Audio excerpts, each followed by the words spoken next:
Ladies and gentlemen, please remain standing for our interfaith prayers. Prayers this afternoon will be said for the Christian prayer will be done by Pastor Winston Messiah, Senior Assistant Pastor from the First Assemblies of God Church. The Hindu prayer will be done by Pandit Gopnath Prasad of the Hope Hindu Temple.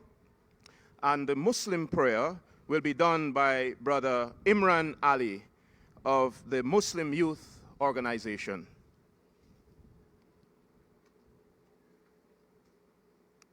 His Excellency, Honorable Prime Minister, all the distinguished members of this audience, good afternoon. It is my delight to represent the Christian community.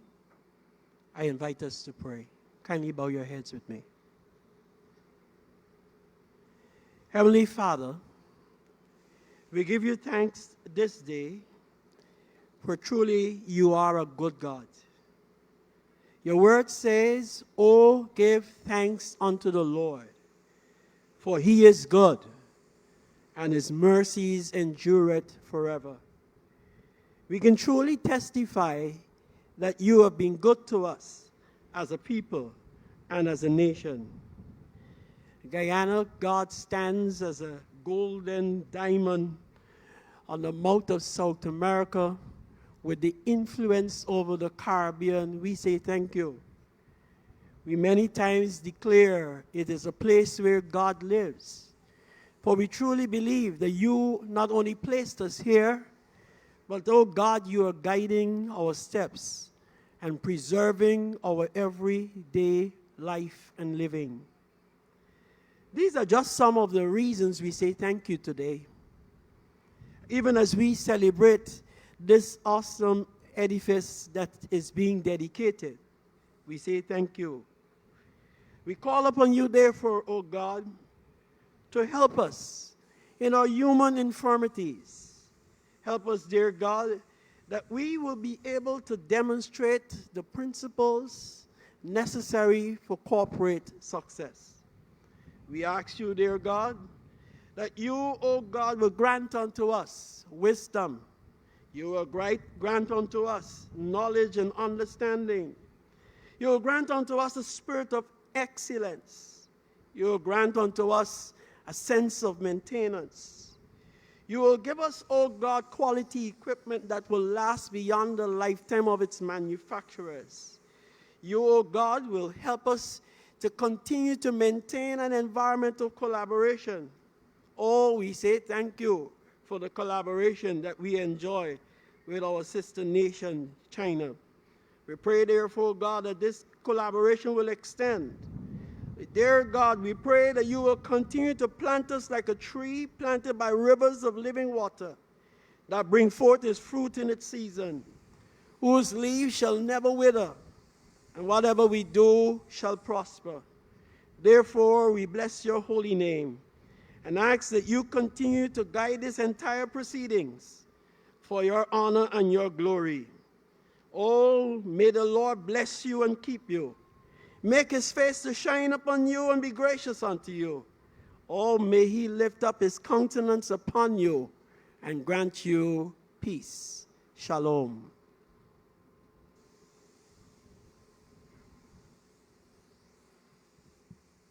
Namaste.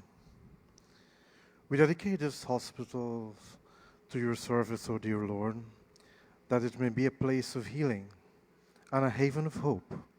Bless the staff, the doctors, the nurses, and all who will work here, that they may be instruments of your healing touch. O dear Lord, comfort and strengthen those who are sick. Grant them peace and hope in your care. Be with their families and give them strength to support their loved ones. We thank you for the provision of this hospital, a place where healing can be sought and found. May it be a blessing to our community for years and years to come. Guide the work of this hospital that it may continue to be a place of healing, comfort, and hope for all who enters its doors. Bless this community as well. Bless this country as we serve, that they may have access to the care and support they need here at this very hospital, as well as the spiritual care that they need. Oh dear Lord, you know the needs of the people we serve. May this hospital provide the medical care, the comfort, and the hope they need. We ask for your guidance as we serve our community. Om Trambakam Yajamahe Sugamdim Pushti Varadanam Urvarukame Vandana Mrityor Mukshemamritat. Om Bhagavate Vasudevaya Danvantraye. Om Amrita Kalashe Hastaya Sarvamaya Vinashana Sarvarogan Viraraya Namaha. Om Shanti Shanti Shanti. Hari Om Sri Gurubhyo Namaha. Hari Om.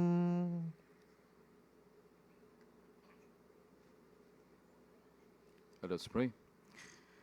أعوذ بالله من الشيطان الرجيم. بسم الله الرحمن الرحيم. الحمد لله رب العالمين.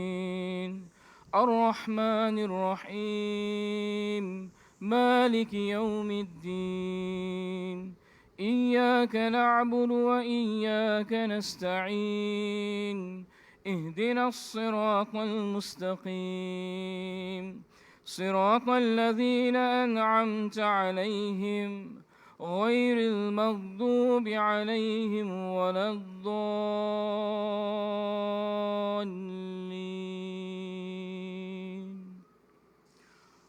All praise is due to Allah, God Almighty, the Lord of the worlds. We thank you for the blessing us this day, for the opportunity to gather and witness the opening of this new Diamond Regional Hospital.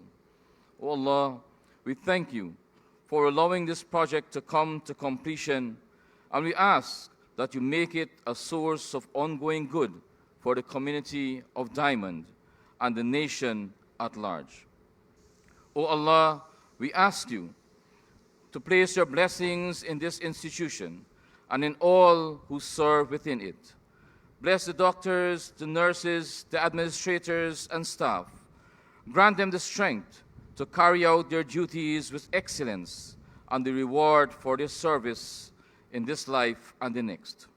O Allah, O God Almighty, you're the one who heals.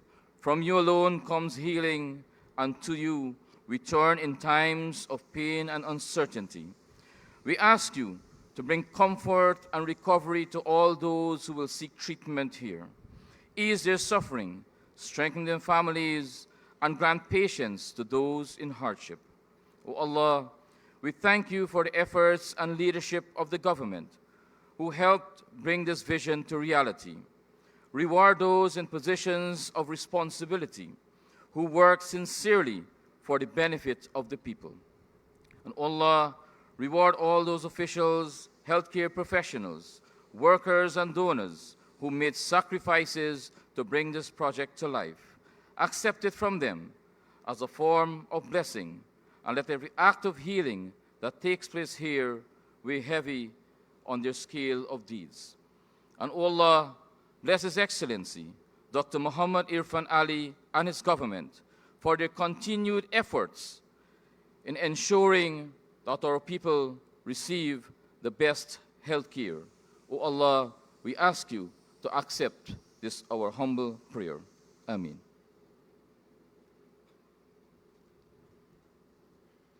Thank you very much, my brothers, and thank you very much, everyone. You may have your seats.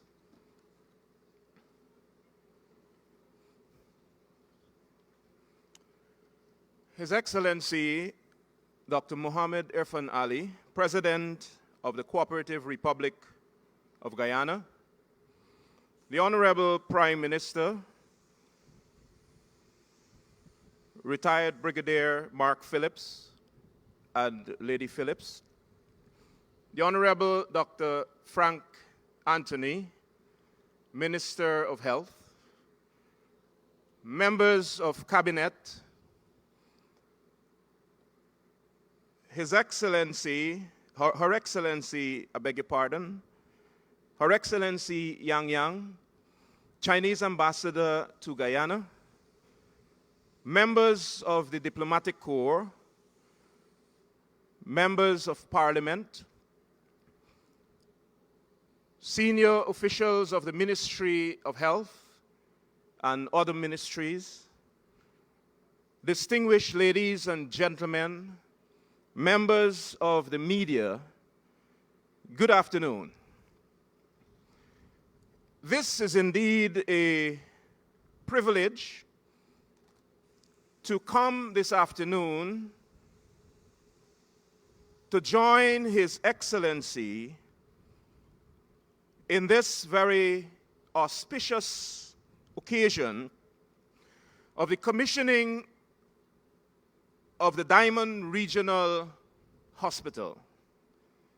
On behalf of His Excellency, Dr. Mohamed Irfaan, I wish to take the opportunity to welcome you into this space as we enjoy the setting sun and its heat on the east bank of the Demerara and in the beautiful landscape of this state-of-the-art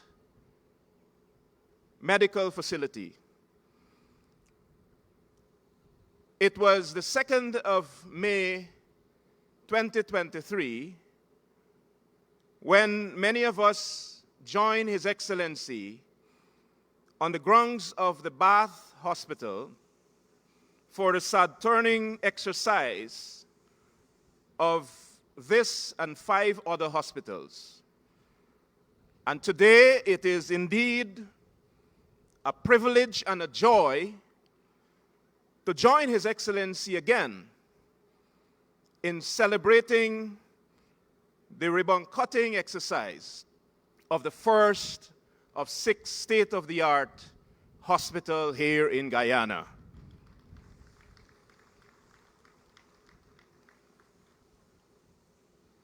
We are extremely delighted that all of you from the East Bank and East Coast and on the West Side and wherever you came from this afternoon to help mark this occasion, we're delighted that you are here.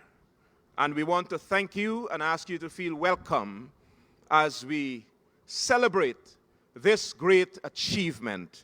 Can you put your hands together for His Excellency and his leadership in getting this done for us in such a record time?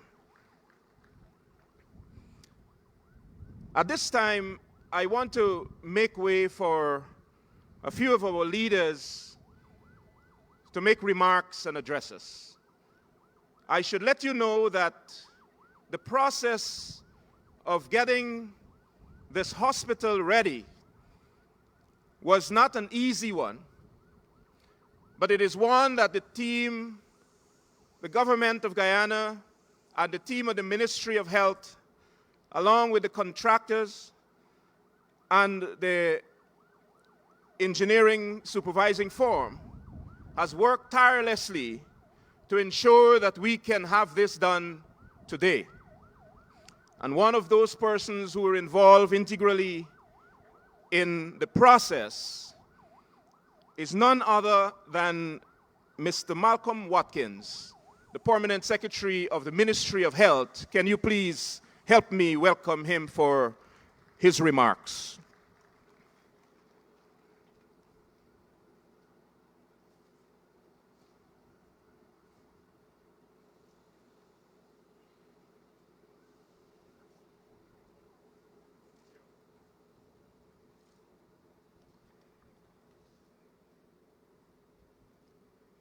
His Excellency, the President of the Cooperative Republic of Guyana, Honorable Dr. Mohamed Irfaan Ali, Honorable Minister of Health, Dr. Frank Anthony, government ministers, members of the joint services, the diplomatic corps, my fellow permanent secretaries, distinguished colleagues, guests, members of the media, and I stand on existing protocol as is previously established.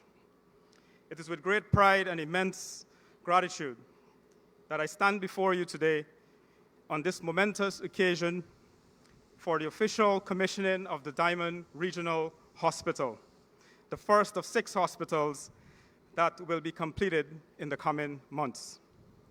This is not just a building that you're looking at. It is the beginning of an exciting journey for a modern healthcare system for Guyana. As Permanent Secretary, I have had the distinct pleasure of witnessing and being involved in the vision for this hospital to come to life. From the planning tables to operationalization of the operating theaters, the emergency rooms, and the CT scanners.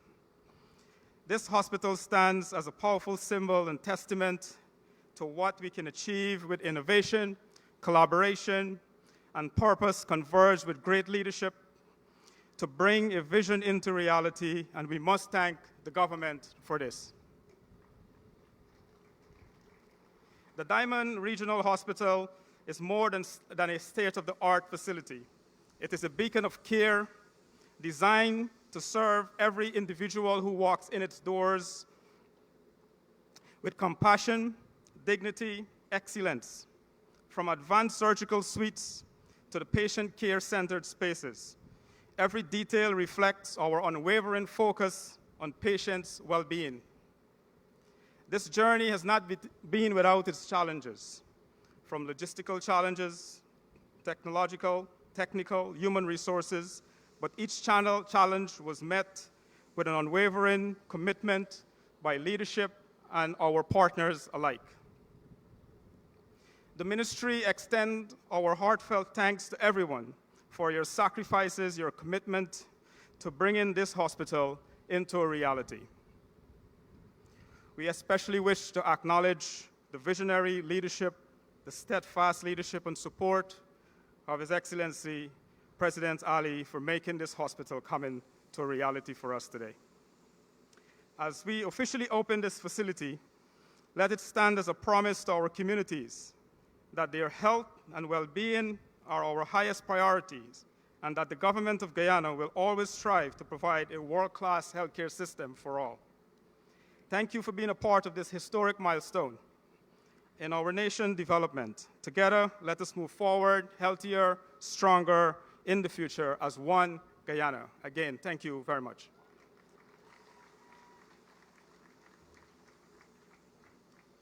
Thank you very much, P.S. Watkins. And indeed, the journey has been one of collaboration,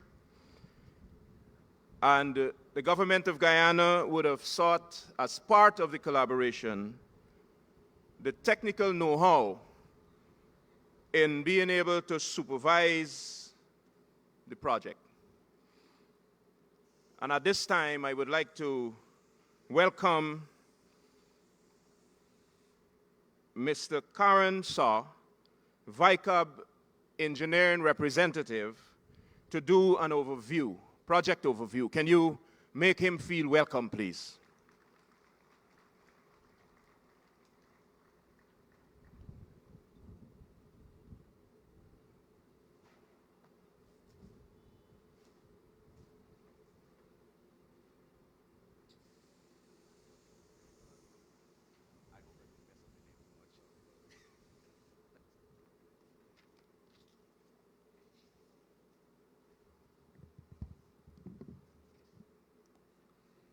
His Excellency, Honorable Dr. Mohamed Irfaan Ali, President of the Cooperative Republic of Guyana. Yeah, you got that there? Okay. Retired Brigadier Mr. Mark Phillips, Prime Minister of Guyana. Her Excellency Yang Yang, the Chinese Ambassador. Honorable Dr. Frank Anthony, Minister of Health, and other government ministers. Mr. Malcolm Mr. Malcolm Watkins, Permanent Secretary in the Ministry of Health, and other permanent secretaries, distinguished guests, members of the media, and members of the Diamond community. First and foremost, on behalf of VCAB Guyana Limited, our heartfelt congratulations to His Excellency the President and the Government of Guyana for this most significant milestone in the ongoing development of the healthcare system in Guyana. The Diamond Regional Hospital, as was mentioned earlier, is the first of 6 regional hospitals to be commissioned under this program. The other 5 will be following right behind. In fact, at this very moment, we are carrying out tests on the medical equipment at Enmore Regional Hospital, which will be the next one to open. With a brief overview of this Diamond Regional Hospital, this modern state-of-the-art healthcare facility is sited on approximately 4 acres of land. The main building, which is a 2-story structure, has a total floor area of over 6,000 square meters and supporting infrastructure within the compound.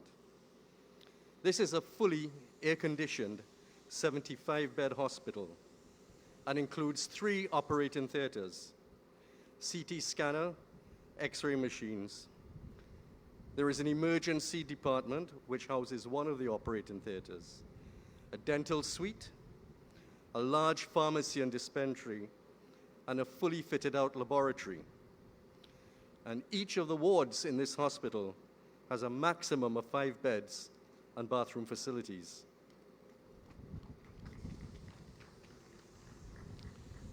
The services offered here include areas such as obstetrics and gynecology, pediatrics, internal medicine, just to name a few.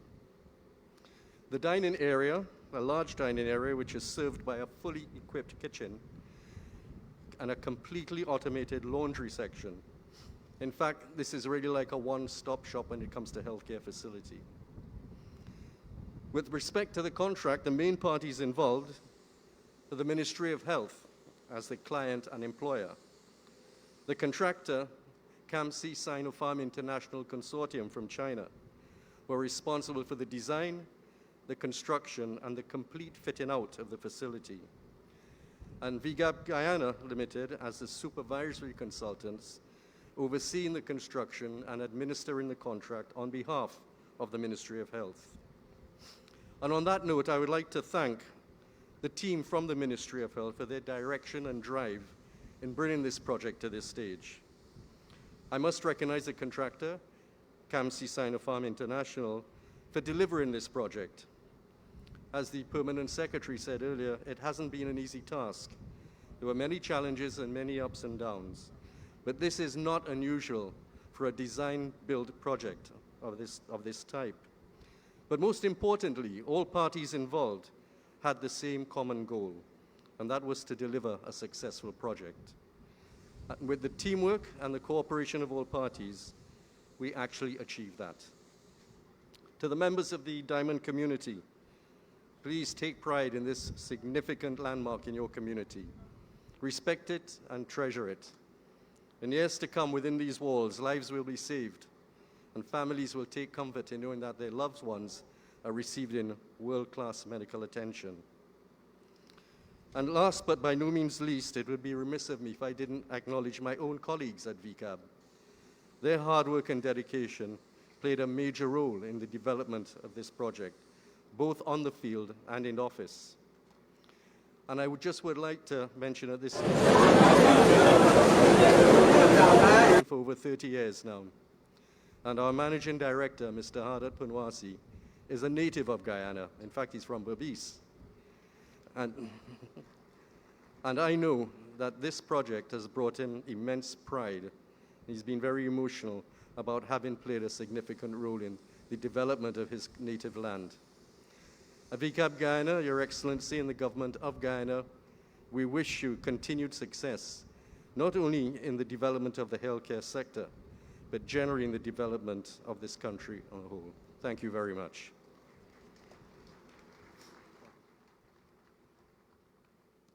Thank you very much, Mr. Saw. At this time, His Excellency I believe we can celebrate with some of the partnership that we talk about. And it is most fitting at this time for us to invite the Chinese Association of Guyana. They're going to be doing for us the lion dance. Can you put your hands together for them as they do the lion dance for us?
Come on, put your hands together one more time. His Excellency, yesterday I was speaking with one of my Chinese friends, and he said to me that it would be a little tiger coming today to do the dance. But the lion showed up. We're so happy. All right, so put your hands together and bless them once again.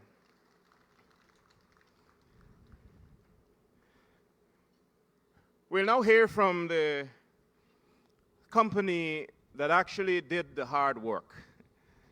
And to put this masterpiece in place, getting the hospital built, enduring the constraints, but still delivering in record time, please help me welcome the Vice President of CAMSI, Mr. Yang Hailu.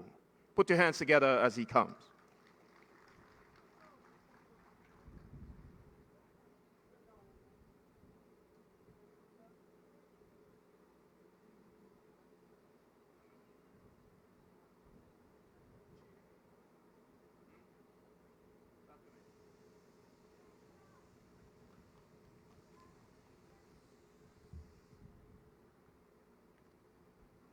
His Excellency, President of Cooperative Republic of Guyana, Honorable Dr. Mohamed Irfaan Ali, His Excellency Prime Minister Mark Antony Phillips and Lady, Her Excellency Chinese Ambassador to Guyana, Madam Yang Yang, Honorable Minister of Health, Dr. Frank Antony, Honorable Ministers of Guyana Government, members of the diplomatic corps, permanent secretaries, all distinguished guests, ladies and gentlemen, good afternoon.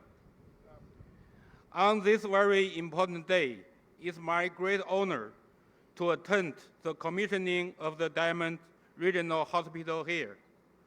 On behalf of KMC Sinopharm Consortium, I would like to extend my warmest congratulations on the opening of this Diamond Hospitals.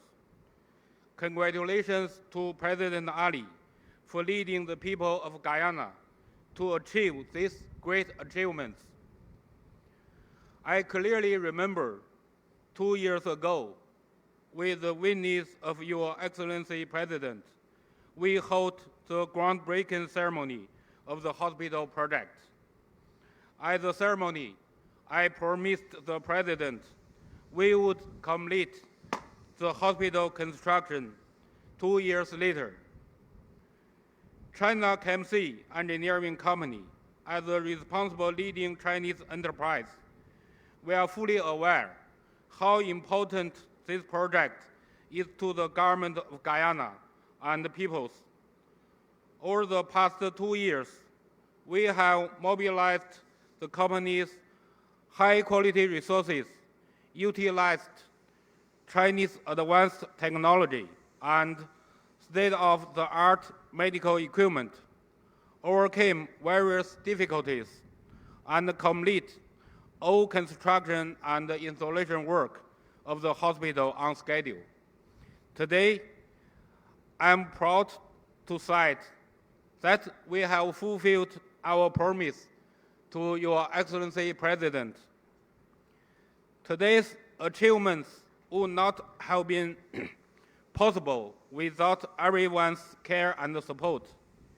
Here, on behalf of China KMC and Sinopharm, I would like to deeply appreciate and thank the government of Guyana, Your Excellency President, the Chinese Embassy in Guyana, Your Excellency Ambassador Yang Yang, the Ministry of Health of Guyana, Honorable Minister and your team, China Sinopharm and financial institutions, our team, our partners, and of course, the warm, hospitable, and hardworking people of Guyana. For their full support and assistance, with your support, we have achieved what we have today. Under the Belt and Road Initiative, the regional hospital, as a livelihood project, will benefit the nation and the people of Guyana. The regional hospital project stands as a great achievement of joint efforts and collaboration between Chinese and Guyanese peoples. We have worked together, shared technologies, and passed on skills. Every link from construction to training has witnessed our mutual endeavor. The opening of this hospital today marks the starting point for the rapid development of Guyana's medical and healthcare undertakings. In the near future, another 5 regional hospitals will also come into use, and the goal of the health for all will surely be realized at all. Finally, I would like to sincerely thank all friends who have given us support and help again. I wish the great Guyana people have great achievements and a more brilliant future under the leadership of Your Excellency President. Wish you all here have a good day. Thank you.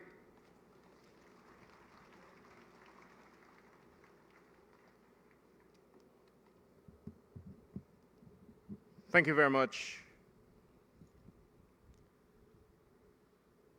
Thank you very much, Mr. Hailu. And just in case you need to refresh, the ushers are passing through the aisles. They can get you a bottle of water. And if you need the lavatory, it's to my left at the back, just in case you need to go.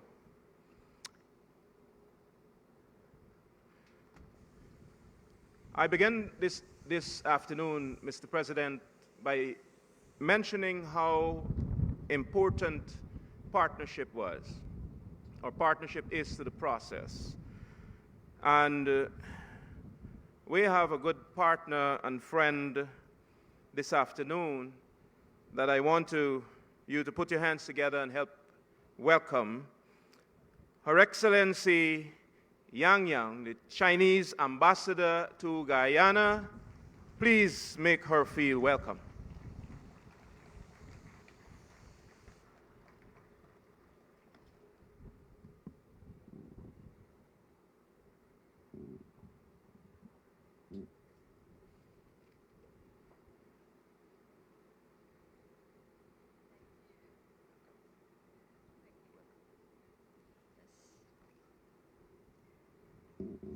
His Excellency, President Dr. Mohamed Irfaan Ali, Honorable Prime Minister Brigadier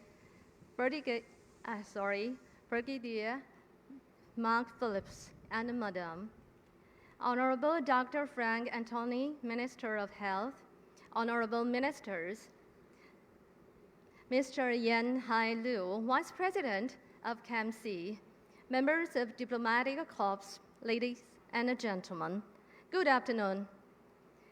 It's my great pleasure to attend today's ceremony. First of all, please allow me to extend my sincerest appreciation to His Excellency, President Dr. Mohamed Irfaan Ali. Thanks for your long-term support to this project. I'd also like to express my heartfelt thanks to Minister Frank Anthony and other partners for your concerns and support to this project. Sixth Regional Hospital Project is the first medical and health infrastructure project jointly carried out by China and Guyana. Diamond Hospital is the first among the 6 regional hospitals to be completed and opened to the public. So it's my great honor to witness this important achievement of China and Guyana friendship. The Diamond Hospital that we see today is a comprehensive hospital designed and constructed according to Chinese standards. It can accommodate up to 150 outpatients and emergency visits per day, fully meeting the healthcare needs of the local community. After assuming my post here, I have visited the project site many times, and I'm so proud of its excellent medical environment and advanced equipment, which adopted Chinese standards, actually Chinese standards renowned for the rigor and sophistication, have been widely recognized and applied globally, ranking among the world's leading standards. Therefore, the completion and commission of Diamond Hospital will undoubtedly provide strong medical support for Guyanese people. In the near future, the other 5 hospitals will be completed one by one. Chinese company will continue to complete and deliver these projects with high quality, high standards, and high efficiency, which is my consistent requirement for Chinese companies. I would like to assure His Excellency and the Guyanese people. 6 Regional Hospitals project is another milestone in the joint efforts of our two nations to build the health Silk Road, and another treatment to the fruitful outcomes of the high-quality Belt and Road cooperation between China and Guyana across various fields. Chinese companies are playing an increasingly important role in Guyana's economic and social transformation, while enthusiastically contributing to the social and economic development of Guyana. They also actively fulfill social responsibilities. 6 regional hospital projects has created around 1,000 job opportunities for the local community, enhancing the professional skills and employment competitiveness of technical workers. They also donated educational supplies to 5 neighboring schools, bringing great benefits to near 900 students. It is both the responsibility shouldered by Chinese enterprises and the solemn commitment of China as a responsible major country to realize the pursuit of common development and aspiration for a better life among all nations through the joint construction of the Belt and Road Initiative. Although I have only been in Guyana for 2 months, I have already been deeply impressed and inspired by the vibrant development of Guyanese society and the people's pioneering spirit. It has strengthened my confidence in the future of China-Guyana friendship and cooperation. Under the leadership of Your Excellency, President Ali, Guyana's economy is booming nowadays. People's living standard is gradually improving. Guyana's regional influence is rising steadily. A safe, prosperous, and sustainable Guyana is taking place.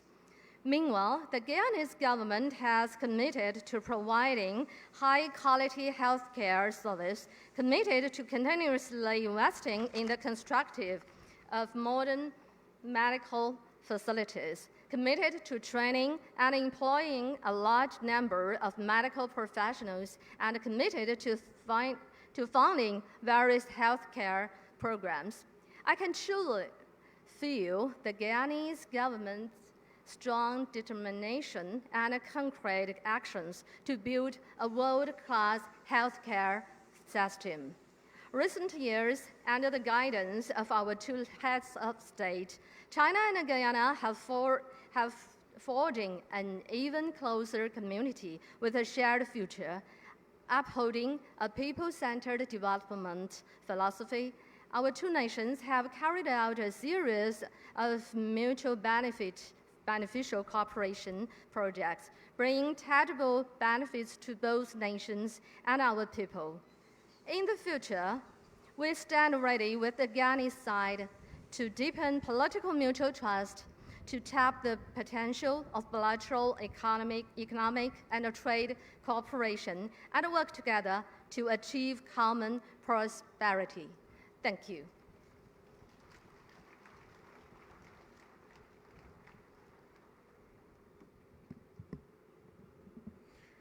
Thank you very much, Ambassador Yang.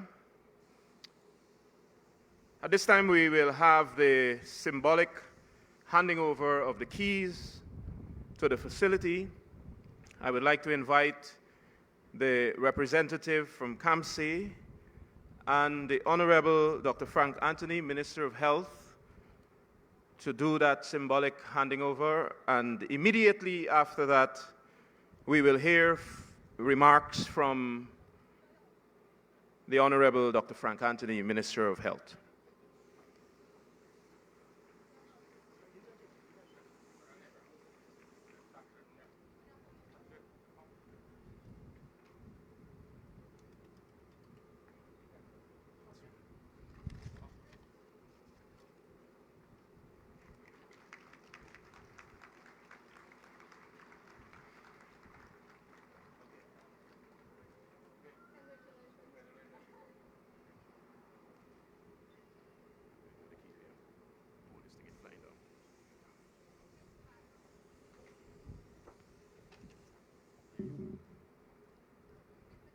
His Excellency Dr. Mohamed Irfaan Ali, Prime Minister Mark Phillips and Mistress Phillips, colleagues of the Cabinet, members of the Diplomatic Corps, Chinese Ambassador to Guyana, Vice President of CAMSI, representatives of Sinopharm, staff of the Ministry of Health, and in particular, the staff of the new Diamond Hospital, distinguished ladies and gentlemen.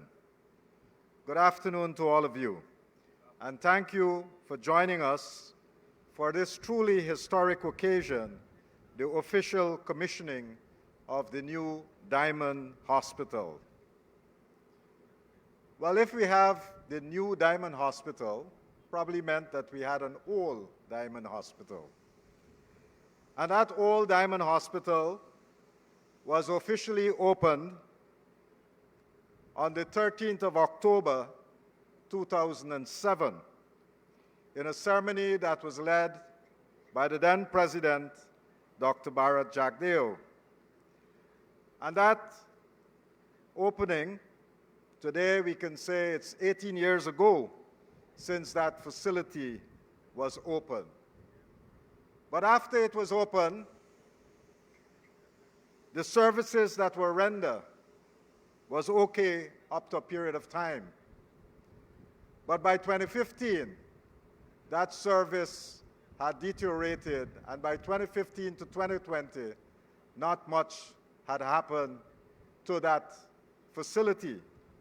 In fact, it deteriorated so much that we couldn't do x-rays, we couldn't do some of the most basic things that were required of a hospital. Then, when we came back in 2020, one of the first things that we were doing, we were dealing with COVID, but as soon as we were able to get a handle on COVID, by the 26th of April, 2021, we started to upgrade that Diamond Hospital, the old one. We made it into a smart facility, and under the guidance of His Excellency, we spent close to $1 million to make that facility into a smart facility. We changed the wards. We added new wards. We added a surgical theater. And one of the things that was still missing, because we had an analog x-ray, we wanted to improve it by adding a digital x-ray. And so, on the 30th of July 2023, we invested and we added a brand new Siemens digital x-ray for that Diamond Hospital. And while we were putting in the x-rays and we were able to do high-quality imaging at that hospital, if we wanted to move those images to the Georgetown for a second opinion, we put in a PACS system so that we can seamlessly move those images. And with all those improvements, we still understood that the Diamond Hospital, the old one, had certain limitations. And we decided, the President decided, that we must build a new Diamond Hospital. And so, with his vision of a world-class healthcare system, one of the things was that we must have a world-class facility on the East Bank corridor. Why is that important? It is important because you would have seen the boom of housing on the East Bank. We can look right here at Diamond, the expansion of the housing schemes here.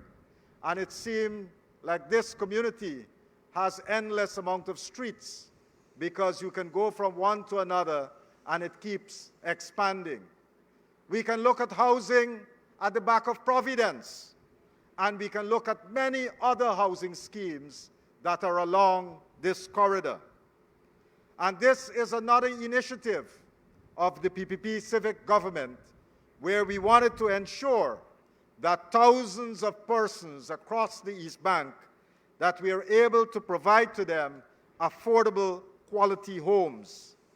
But as we improve the living standards of people, they also would be looking for other social amenities. Think back to about 3 years ago, 4 years ago. The East Bank corridor, as we know it now, we have seen a blossoming of businesses. It has now become a vital offshore hub for the oil and gas industry here in Guyana.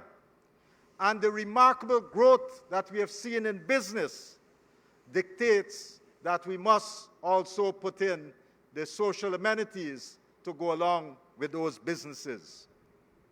Thousands and thousands of jobs have been created on this East Bank corridor, helping to give the local workforce jobs, empowering families, and fostering economic stability for many persons here on the East Bank. And while we are doing that, this PPP civic government has also been investing in the education so that families living on the East Bank, that their children can get good quality education across the East Bank.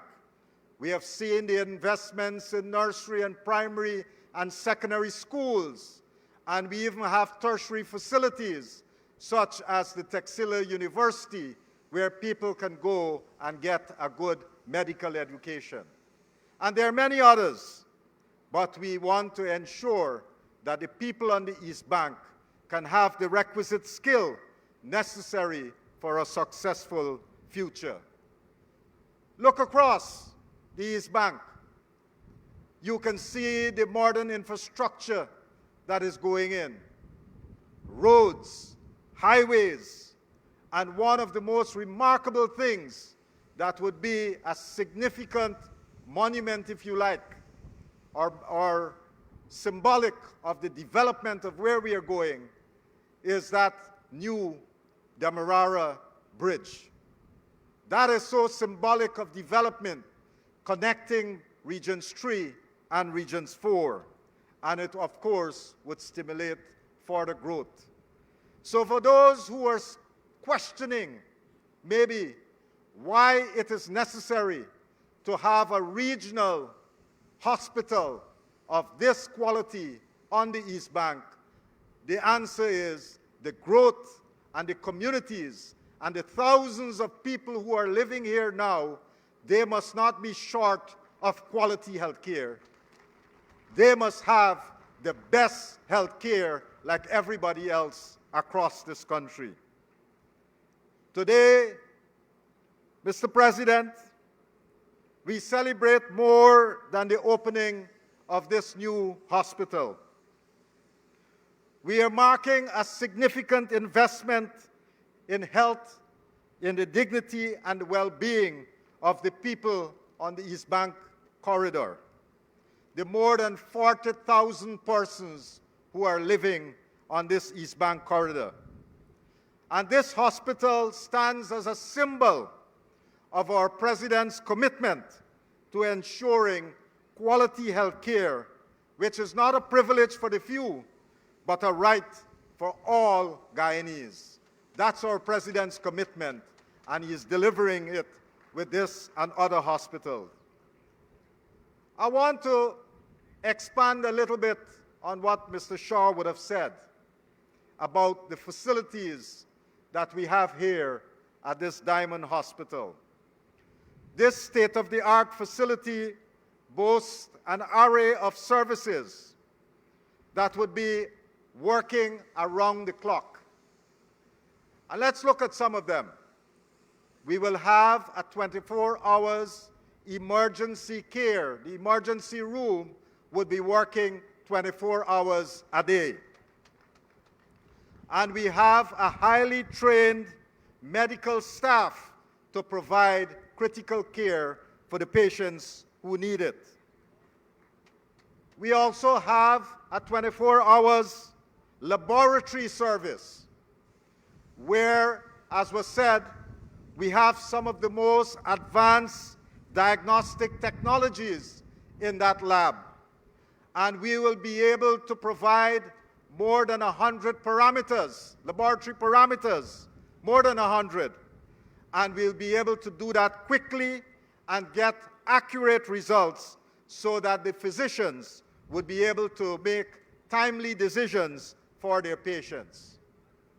We also would have 24 hours around-the-clock imaging service with the state-of-the-art imaging equipment that we now have in this hospital. It includes ultrasound. It includes digital x-rays. It includes a CT scan. And think back, not so long ago, we didn't have much CT in the public sector. And under the last government, they had some old CT scans, a two-slice. One went to Bartica, one went to New Amsterdam, and they were so old that even when we were looking for parts to fix them, we couldn't find the parts because it's out of production. Now you will have a modern CT scan that would be at this hospital, and you can access it all for free.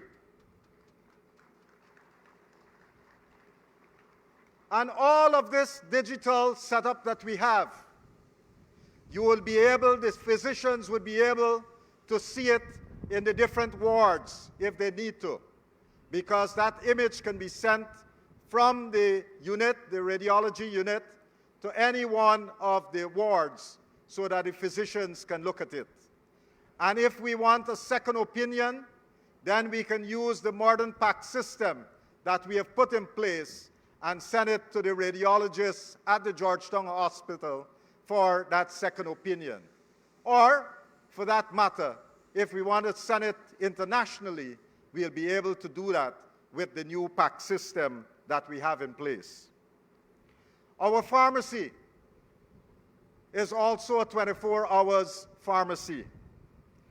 And while we provide all the prescription medicine that our patients would need, we also have a special section within the pharmacy where we can do individualized consultations with our patients, teaching them how to use their medicine and so forth.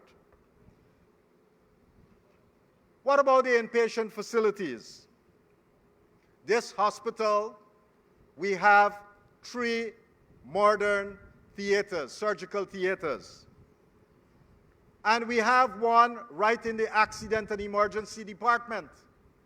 So if we have somebody coming in with serious trauma and we can't move them quickly enough to the upstairs where we have the theaters, we can do the surgeries right in the emergency department.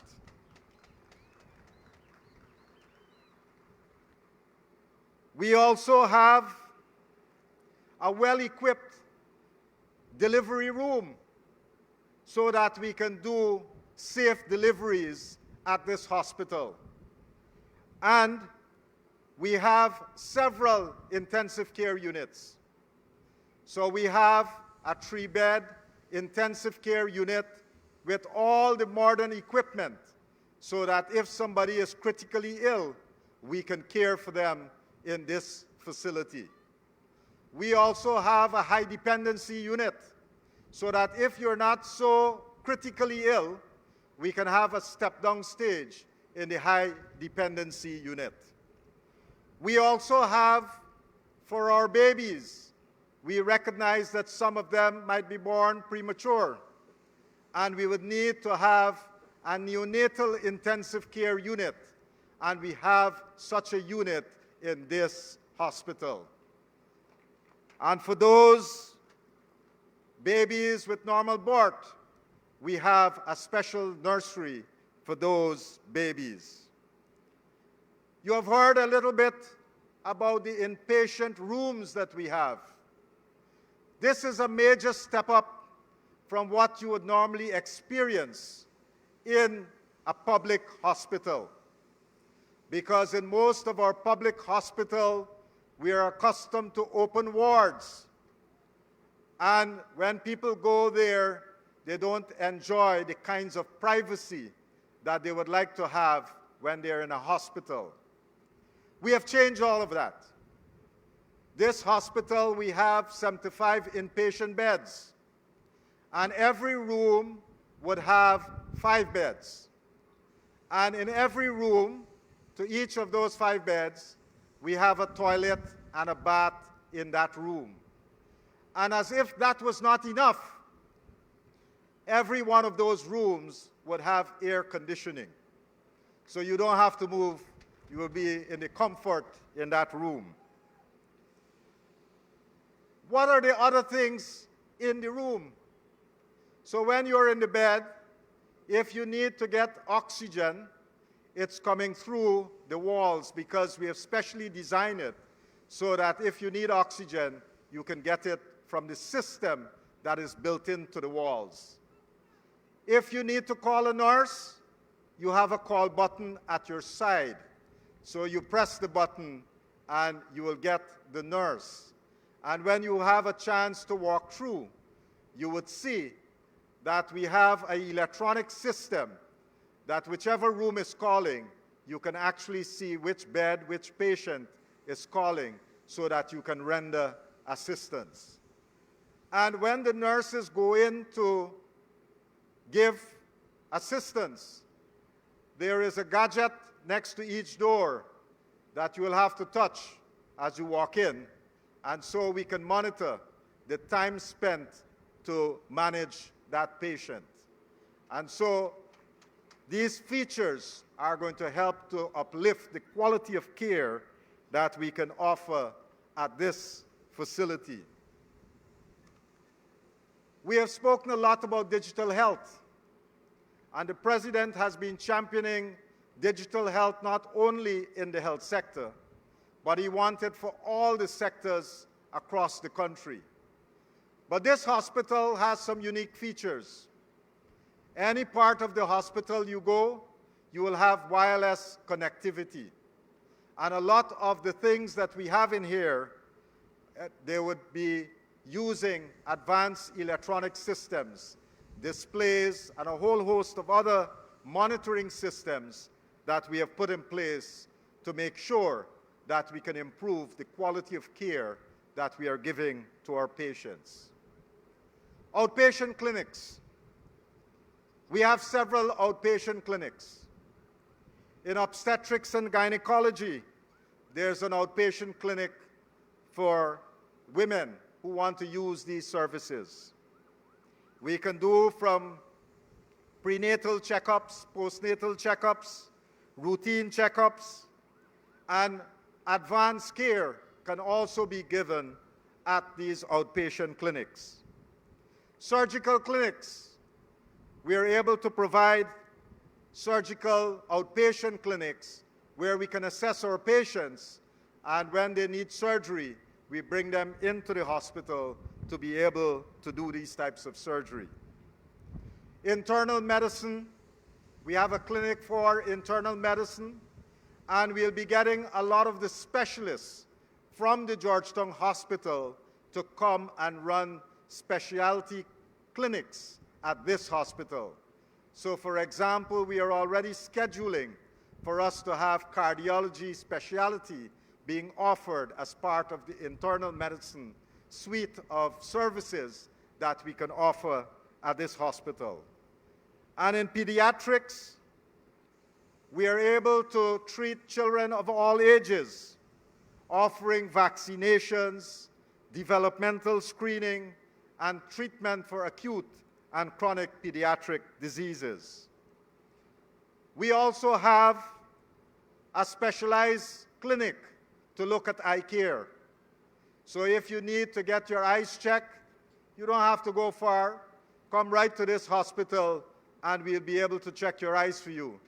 And if you need spectacles, once we check your eyes, you can get the government's voucher for $15,000 to help you to get your spectacles. The audiology clinic. We also have a specialized audiology clinic here.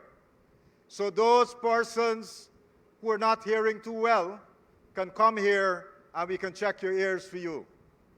And if you need a hearing aid, the government is going to provide the hearing aid free of cost to you. What about dentistry, dental clinics? We also have a dental clinic in this hospital. And we can do cleanings, we can do fillings, and we can do some other advanced procedures right here at this hospital. And then we have an array of ancillary services, including, and this is an experience that we learned from COVID, because during COVID, one of the challenges that we had was to ensure that we had enough oxygen. This hospital has an oxygen plant where we can generate all the oxygen that we need for this hospital. We don't have to pay extra. We are making our own oxygen at this hospital. Let's pause to welcome the Vice President of our country, Dr. Barrett Jackdale. We also have a nice filtration system for our water. So any part of the hospital you go, you will be able to get good water. So you can drink it, and there's, that's the good quality. This hospital also have 2 dialysis machines to ensure that dialysis patients can get treatment right at this hospital. We have a state-of-the-art blood banking system to ensure that those who need transfusions will be able to get it when they come here. And like with all hospitals, we also have a mortuary. We don't want to use it very often, but if we need to, we have 6 chambers. We hope that we are not going to be using it very often.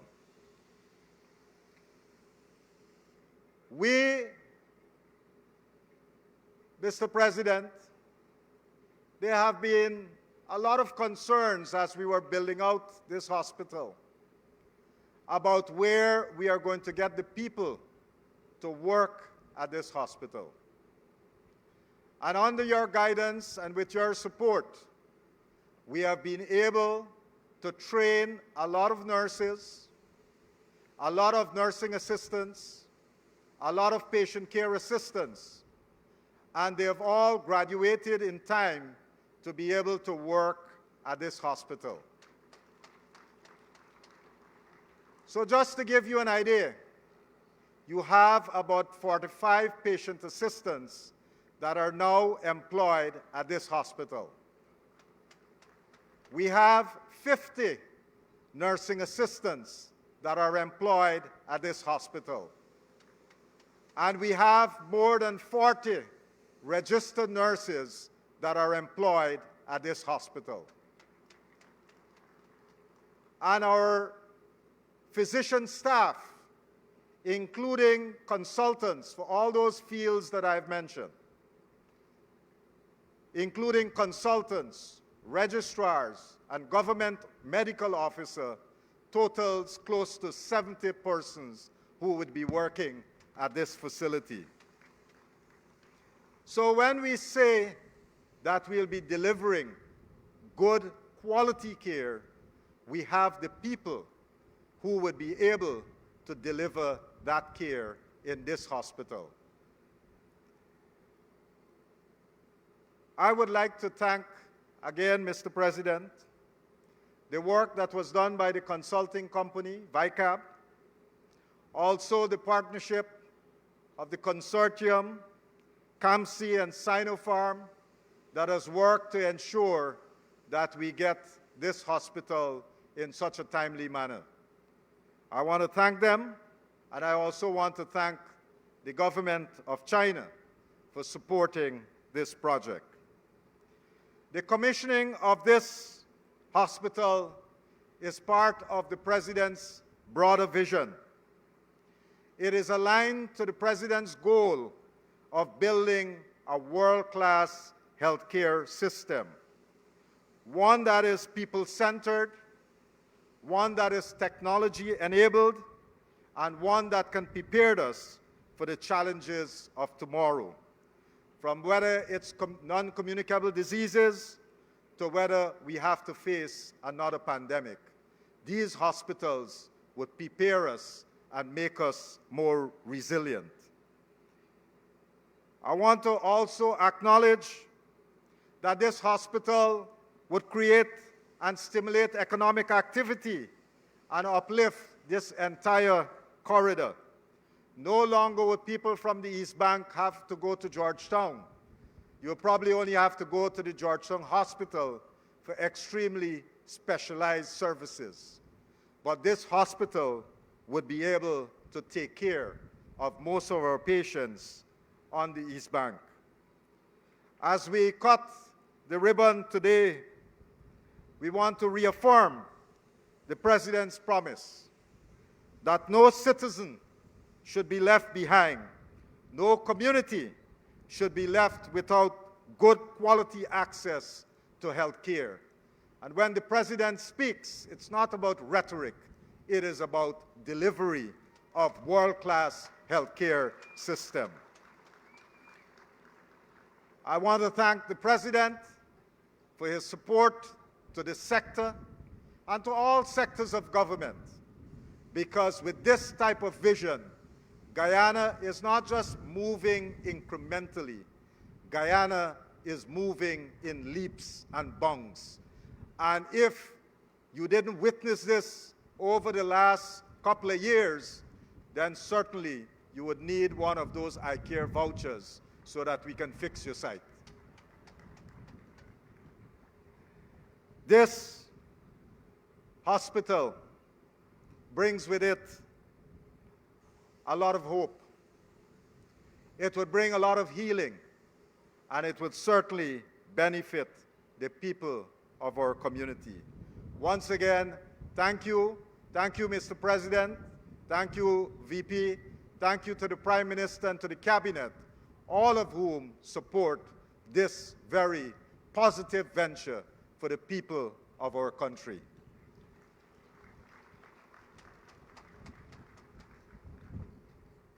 I just want to call now some of the key people who would be working at this hospital. And as I call them, I will ask them to come quickly up on stage so that you can see the people who would be responsible for the quality of care here at the facility. Mr. Sheikh Amir, who will be the CEO and medical superintendent.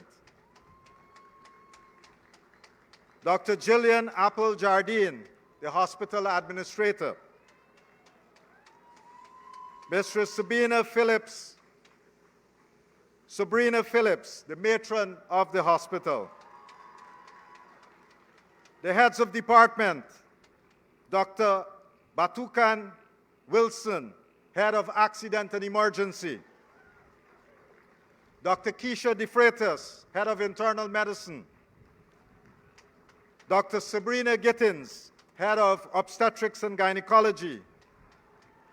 Dr. Keisa Gordon, head of pediatrics. Dr. Courtly Hestick, head of orthopedics. Dr. Sheldon Hamilton, head of anesthesia and intensive care. Dr. Angela Bowen, the radiologist, head of radiology. Dr. Veronica Griffith, head of the outpatients department. Dr. Aliyah King, head of dentistry. Dr. Torres, head of ENT. Dr. Andrea Viren, head of psychiatry. Dr. Alvarez, head of dermatology. Dr. Mistress Ramkelawan, head of optometry. Ms. Ben, the audiology department. Ms. Adams, head of pharmacy. Ms. Spencer, the head of our laboratory. Please give them a big round of applause.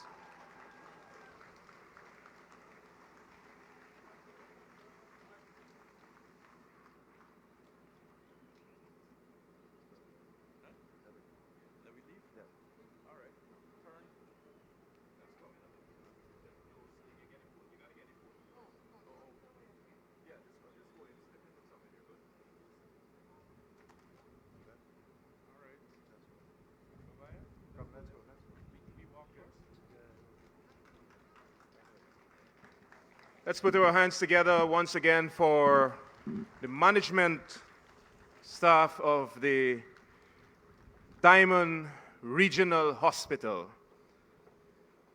And as you can see, we have some of the very best in our country in terms of healthcare, delivery personnel, and this is a big, big, big achievement. Put your hands together. Thank you very much, Honorable Dr. Frank Anthony, Minister of Health, for so eloquently explaining so much about the hospital. I rather suspect that if there were still some amount of doubt, then people are now aware the hospital is being open and we are ready to serve. So put your hands together one more time for this great achievement. At this time, we want to put a little spice into the celebration, and we would like to invite one of our young and thriving musician, singer, songwriter of Guyana, a man who we're proud of. Put your hands together and help me welcome Calvin Burnett.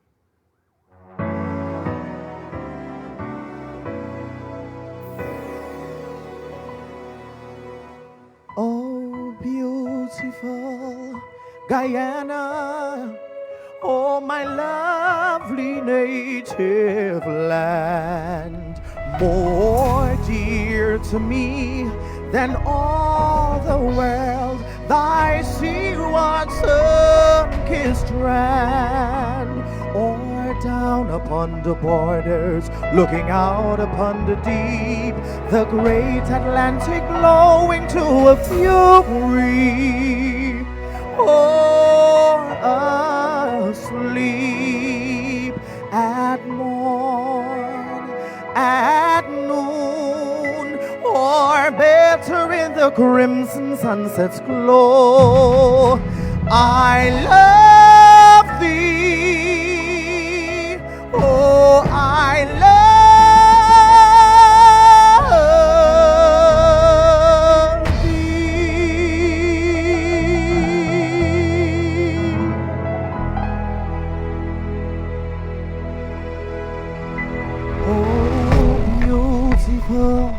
Guyana, oh, my lovely native land, more dear to me than all the world, thy seaward sun-kissed strand, or down upon the borders, looking out upon the deep, the great Atlantic blowing to a fury, or asleep at morn, at noon, or better in the crimson sunset's glow.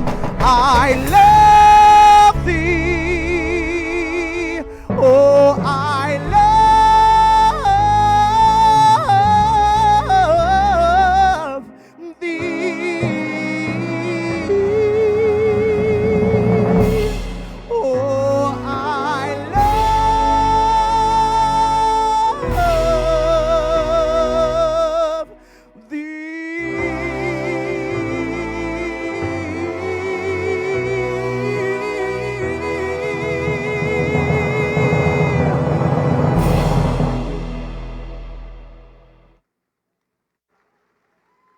Wow, beautiful, beautiful.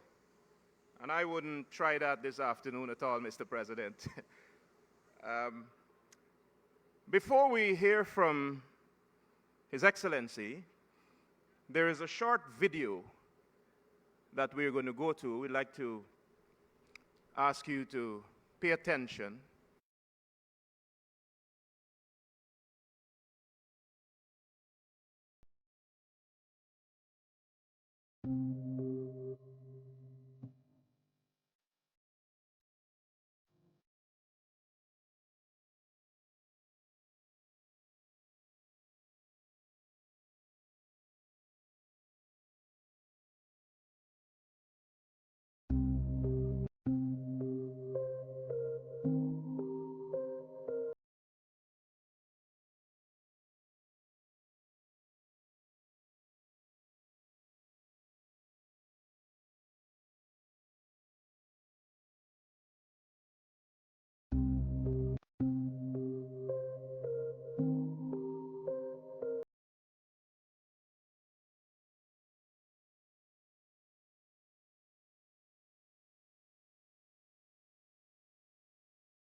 members of the media, distinguished ladies and gentlemen, I want to thank all of you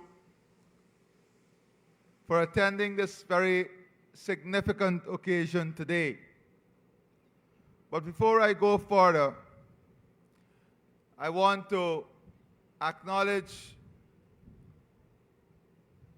the successful completion of this project as a result of the work of the different partners from the Ministry of Health, Ministry of Finance, the contractors, the consultant, and all those who participated in making this project a grand success. I want you to all put your hands together for these persons. More importantly, I want to thank the People's Progressive Party civic government. I want to thank the People's Progressive Party civic government for ensuring this important investment was made. But even before the investment was made, for having the foresight and the vision to put together in 2020 the first phase of a health expansion and transformation plan that we are seeing the fruit of, and the fruit of that plan here today. It is the crafting of that plan and the vision of what we wanted the healthcare system to look like. Modern, efficient, giving the best medical treatment to our people, the equipment that will be here. And let me pause to mention that this hospital meet the minimum Chinese standard, British standard, and American standard. This facility would have satisfied the Chinese, British, and American standards. This is no small investment. This is an investment not in walls and equipment. This is an investment in the people of Guyana, especially the people of the East Bank.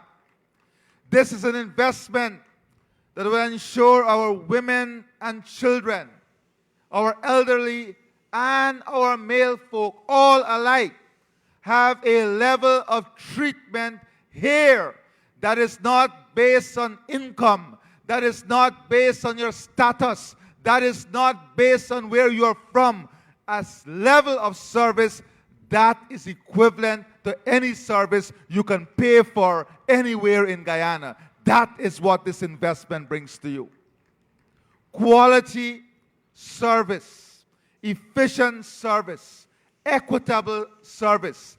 This is an investment in the people of our country.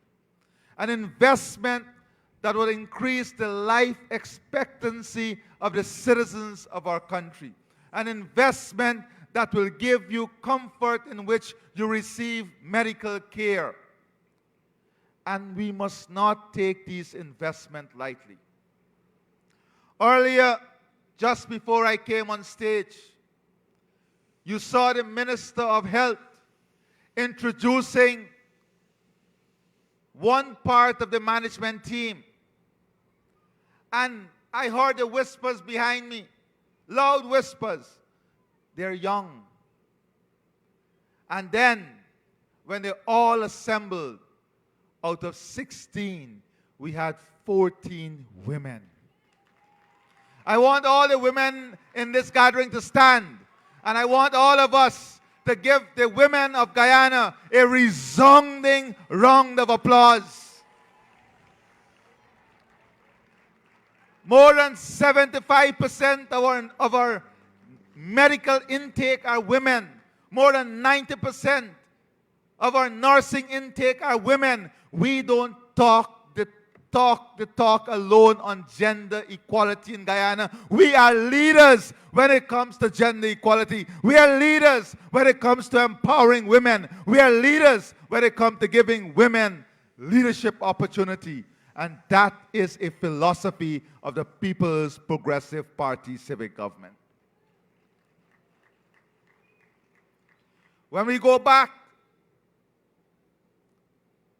to when we had almost less than 15% of the doctors we needed in the system. Frank mentioned the first Diamond Hospital that then President Jagdeo would have invested in. But at that time, we had less than 15% of the doctors we needed in this country. And the government then, without oil and gas, trained in excess of 1,000 young Guyanese to become doctor, to come back and to serve here. It is not only about resources. It is about a strategy. It is about a plan. It's about policies. It is about understanding what are the priorities. What are the priorities when we speak about transformation in healthcare? I was telling the Prime Minister, it feels like yesterday when we walked into government in 2020, and the very first meeting what was with our medical practitioners at the convention center. And we had COVID on our hands, and we were told that we had less than 200 PPEs for our medical workers in the entire system. We did not have the testing kits. We did not have any plan to get to the vaccines. They spent almost $2 billion on a shell as a COVID facility that did not have oxygen, that did not have a single bed inside. We had no ventilators there. And within 30 days, we had all of these things in Guyana to protect lives, to save Guyanese lives. It seemed like a long time ago, but that was the state of affairs. That was the position on the first day we took office in 2020. Measure that against today, when we are opening a brand new state-of-the-art facility, one of 5 under this program, but many, many more. I will get to that. One of 6, under this program, but many, many more, which I'll get to. And we are already advancing the next phase of the transformation. You saw drone delivery of medicines and medical supplies. We have a clearly defined strategy that will take us to 2030 and beyond. A strategy that would set our health sector as a global masterpiece, offering world-class services, but more importantly, a health sector that would also continue to incentivize private investment, because we want Guyana to be a major health hub. Healthcare and health services must be able to provide economic opportunity, investment opportunity, because health and the ecosystem that surrounds health is important business also. But whilst we want to encourage the private investment and expand private care to the best the world has to offer, we want to ensure that the government invests simultaneously in equivalent care so every Guyanese can have a minimum standard of care, regardless of which region you're from. And that is what the government is about. That is what this strategy is about. We want to be able to build a sector that is interconnected. You will see these 6 hospitals under this program resembling each other, carrying the same set of equipment, because we understand that after the building of the hospital, you have the maintenance. And I want to say today to you, here in Diamond, that this investment in the healthcare system is also supported, as the minister would have said, by many other investments that surround us. Housing, water, security. And security is a critical aspect of the investment we are making and will continue to make here on the East Bank and all across the country.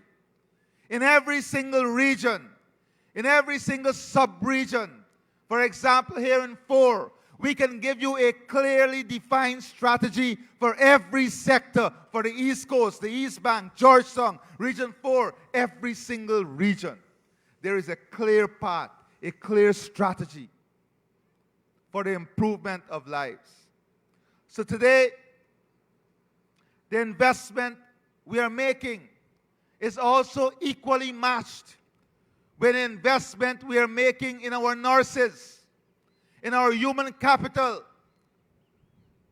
We have trained thousands of healthcare professionals in the last 5 years. Thousands. In every category. So we are also investing in the human capital, ensuring that we have a motivated workforce, ensuring that we have a skillful, competent workforce. And we are adding technology to that workforce so we can build accountability in the system. We can build traceability in the system. We want our healthcare professionals to be supported with technology to make their job more efficient, and the citizens of the country to be supported with technology to ensure greater accountability and transparency in the delivery of service. Because that is a great priority of the government, to ensure that we put systems in place so that the investments we are making will deliver high-class service, efficient and reliable service, consistently. And I charge the more than 1,000 workers that will eventually work here in this hospital to understand that you are part of something much larger than yourself. And we rest this facility in your care. The patients who will use the facility, you too have a responsibility to ensure that the facility is not only kept well, but that generations to come will get the same benefit you got from this facility. When you look at how we're going to fill the human resource gap also, because it's an important question. That is why we are building new nursing schools in addition to the one in Region 10, new nursing school in Region 2, in Region 6, because we have to train more than 6,000 nurses in the next 5 years. And we are going to make the investment to make that possible. This is one of the only countries that give our nurses almost a full stipend whilst they're being trained, and a guaranteed job when they finish their training. And our salaries have grown so consistently that they are now getting closer to those in the region that our nurses would have left to go for in the past. Many nurses, they see me and they compare I was in Bahamas, and I met a lot of Guyanese nurses there. And when they calculate their propensity to save, their ability to save there and here, they are beginning to make that shift to come back in our system. And it is only going to get better.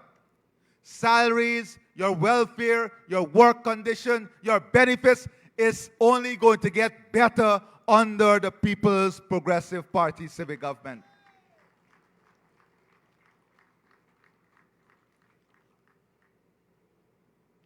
You will recall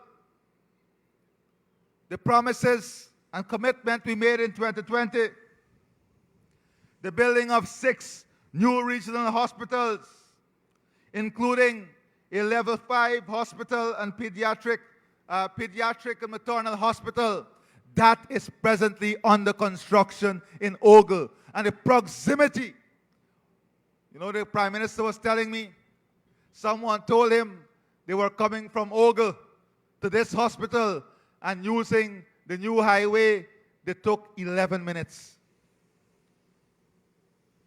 And if they were speeding, the electronic cameras would have already gotten them.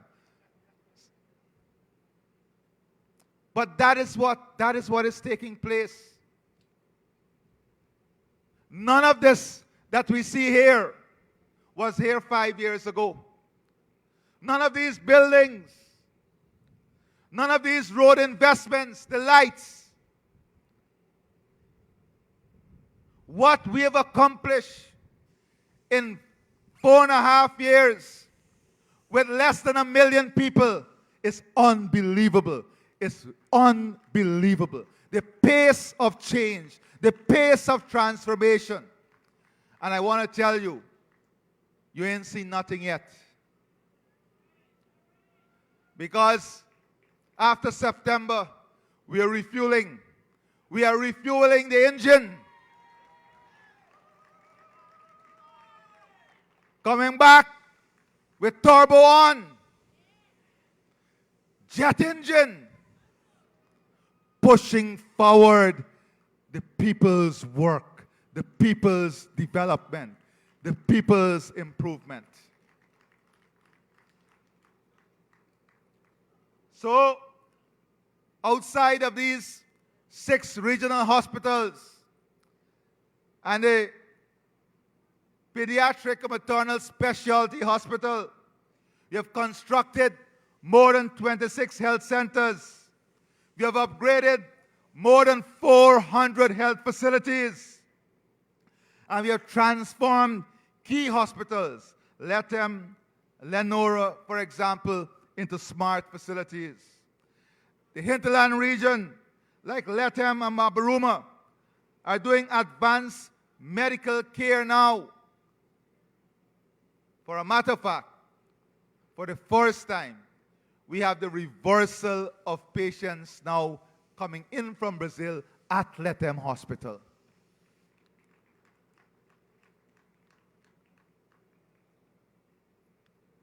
As we move forward, we must be able to build a future in which our healthcare professionals can rest assured that they have a rewarding future ahead. Rewarding in the sense of your immediate benefits, in the environment in which you're working, in your welfare, in your opportunity to own your own home, having good roads, having cheap electricity, but rewarding also in service. And to our citizens, you can be assured of a future in which you will have a level of service comparable to anything when it comes to world-class health care. That is the foundation of our commitment. In the last 4 years, you will see our healthcare professionals having salary increases of more than 46% cumulatively. And that excludes the one-off bonus payment. We made $612 million, benefiting 9,200 health workers. The special vouchers we give to our frontline workers, the adjustment in the salaries for our nurses. These things seem a long time ago, but it's only a few years ago that we made these important adjustments for the medical professionals of our country. We introduced heart, diabetes, and cancer screening program. We supported over 22,000 surgeries across every single region, including brain and cardiac procedures. We expanded the breast and cervical cancer screening program. We constructed new labs. We launched a $600,000 annual dialysis support. And on that note, we have heard the voices of our dialysis patients, and we are presently investing in retrofitted dialysis facilities that will go in every single region to ensure that you are not paying more than what you're supposed to pay for that dialysis treatment. So every single region would have one of these retrofitted facilities to support the vouchers, the $600,000 vouchers that we're giving. We have announced plans for advanced treatment in many new areas. Today, in the health system, we have 85% availability of drugs and medical supplies. 85% across the country, availability of drugs and medical supplies. These are the things that are important to world-class health care. These things are important to ensure the comfort of our patients. But my friends, what lie ahead is even more exciting. What lie ahead and the plans we have ahead is even more exciting for health care in this country and in this region. Because we said our prosperity must lead to the prosperity of the region. And I'll just gloss over some of the plans that are already in the pipeline. Some already started that will benefit the people of this country. The new maternal and pediatric hospital will come into full operation in the coming year. The New Amsterdam Hospital, a level 5 hospital with a teaching medical school in Region 6 at New Amsterdam. The new West Demerara Regional Hospital, a level 4 facility. The new oncology center that will treat cancer patients. We are already working with that. Design completed with Mount Sinai. The new rehabilitation center for stroke patients. The Advanced Dental Center, which is a public-private partnership. The Advanced Ophthalmology Center. Let me tell you something about this. Without oil and gas, we left an ophthalmology center in Port Morant that was treating people from the entire Caribbean. Functional, modern. And between 2015 to 2020, when we came back, they shut it down. Shut down that center completely. We reopened that center, made it functional once again, reinvested in it, and more than thousands of Guyanese would have already benefited from treatment at that center. That is investment that tells you about the philosophy of our government. A caring philosophy. We are not only concerned about a beautiful structure and architecture, we are concerned also about the service we deliver to the people. We are also working now on a health emergency operations center that will coordinate land, sea, and air ambulances. This work would have already started with Northwell. We're currently developing a regional center to prevent poisoning. And already we have a proposal for a world-class branded hospital that will be focusing on medical tourism in a new Silica City. Outside of these investments, we have major investment already in the pipeline for Region 7, Region 9, Region 8. All of these investments are geared towards ensuring equitable level of service for citizens all across our country. And to support the transformation, we have a whole digital health plan. Digital health, including the electronic health record system, the e-prescribing pharmacy, the digitization of the pharmaceuticals and medical supplies warehousing and distribution system. Work already started. The proposal would have already been received. Introduction of robotic surgery, Da Vinci robots. These are not things we are dreaming about. These are things already in the pipeline. Works would have already commenced on operationalizing these things in our healthcare system.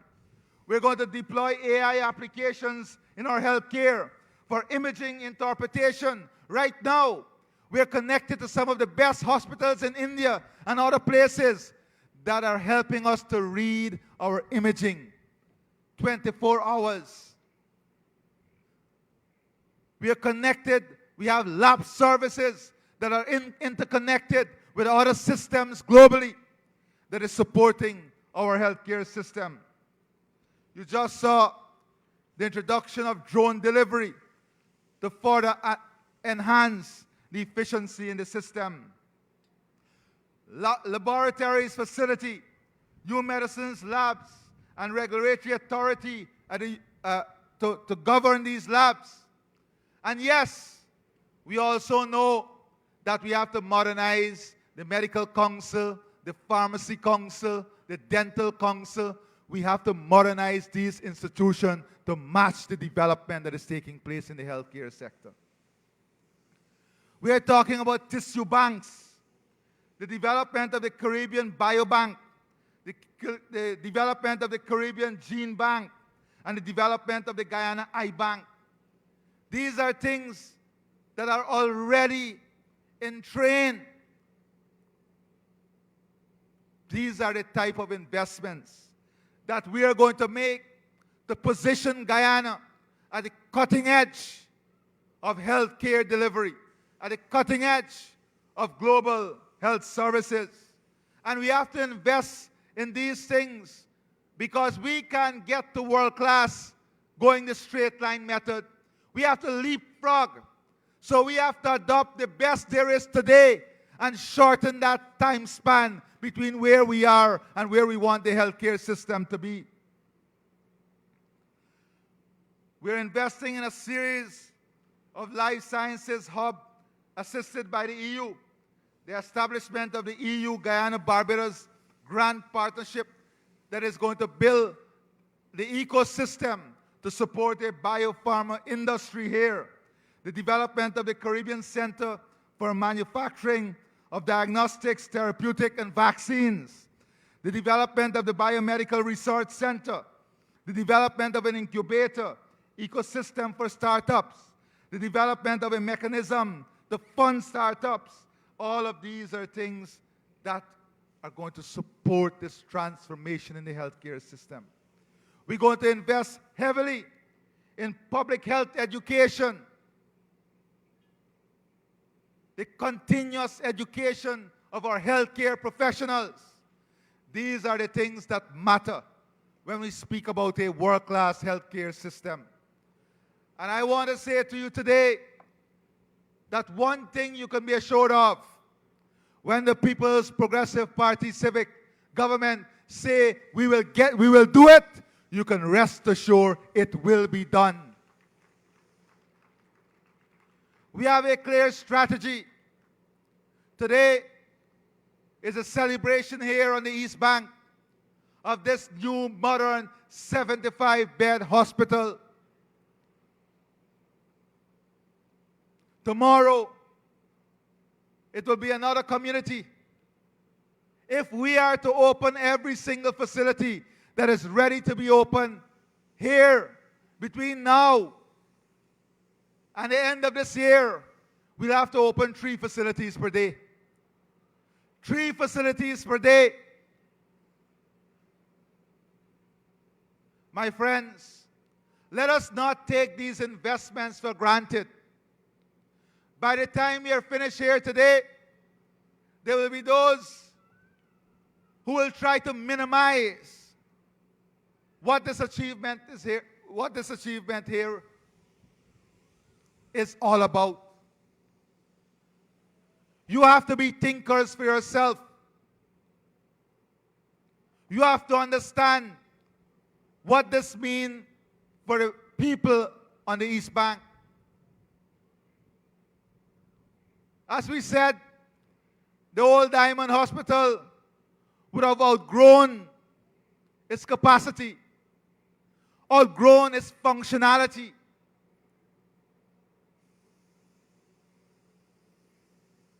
But what have we done? We have matched the growth in the demand with the investment. Here is where the resources are going. Investing in tangible things that will bring long-term benefit to you and your children and generations to come. This hospital would not differentiate between who will be using it based on religious, political, or social consideration. This is an investment for all of Guyana, all of the East Bank. And when we speak about the philosophy of One Guyana, this is a representation of that philosophy. One people, one future, one vision. So my dear friends, as we celebrate together, I say, let us move forward together for a better Guyana. Let us take this journey forward. Let us take this development journey forward. I've just given you a flavor of what the health sector and the health ecosystem will look like and represent. But we can only do this together. We can only do this in a united way. We can only do this if we are serious about the future and serious about what matters.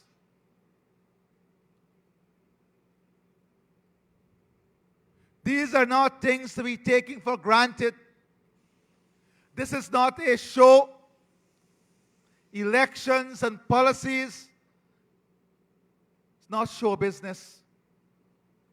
Elections and policies are serious issues for citizens, society, and country. They're issues that we must be serious about.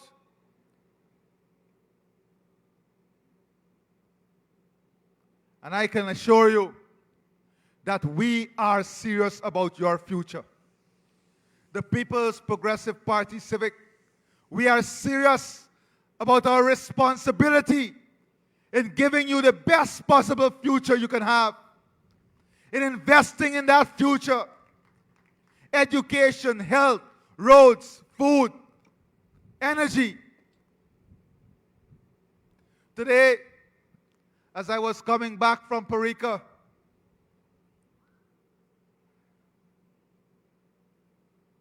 Arya was going through our social media and then said to me, wow, we're selling credits to Apple.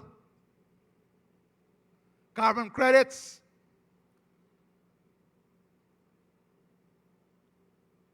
These are not accidental things. These are things that required careful planning, visionary thinking. The LCDS was beyond its time. Remember, when we first launched the LCDS, what the cynics said? They condemned it. In 2015, they threw it aside and used the LCDS money to finance a new green strategy that never came off the table. In 5 years, we brought back the LCDS, expanded the LCDS 2030, and finalized markets that is earning our people billions of US dollars. Sometimes it looks simple, but it is hard work, consistent work. It is critical thinking. It is understanding the way the world operates. It's understanding where our competitive advantage is. And healthcare and the resources that we're investing in healthcare is to give us that competitive advantage so that our private healthcare providers would see a market beyond our borders. Our diaspora, let me give you a simple example right here. I was talking to Frank. I took the most complex dental surgery that this hospital will offer free of cost.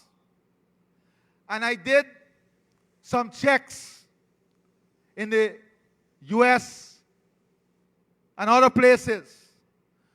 What will be the cost for that service? The most complex. And the average cost is more than 7,000 US dollars. You will get that free of cost at this hospital here. Free of cost. So my friends, let us ensure we keep this facility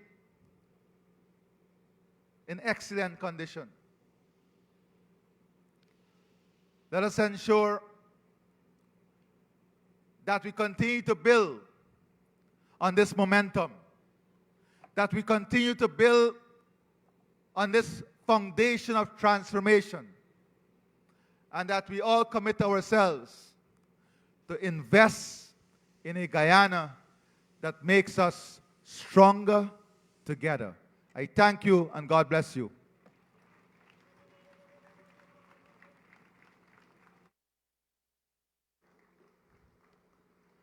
Thank you very much, His Excellency, Dr. Mohamed Irfaan, for that little flavor of what we have in the health system.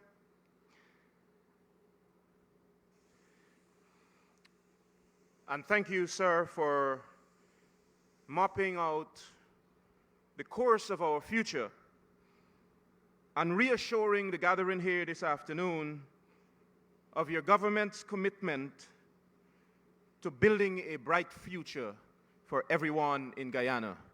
We salute you this afternoon, Mr. President, on your hard work. And ladies and gentlemen, can we put our hands together one more time for His Excellency?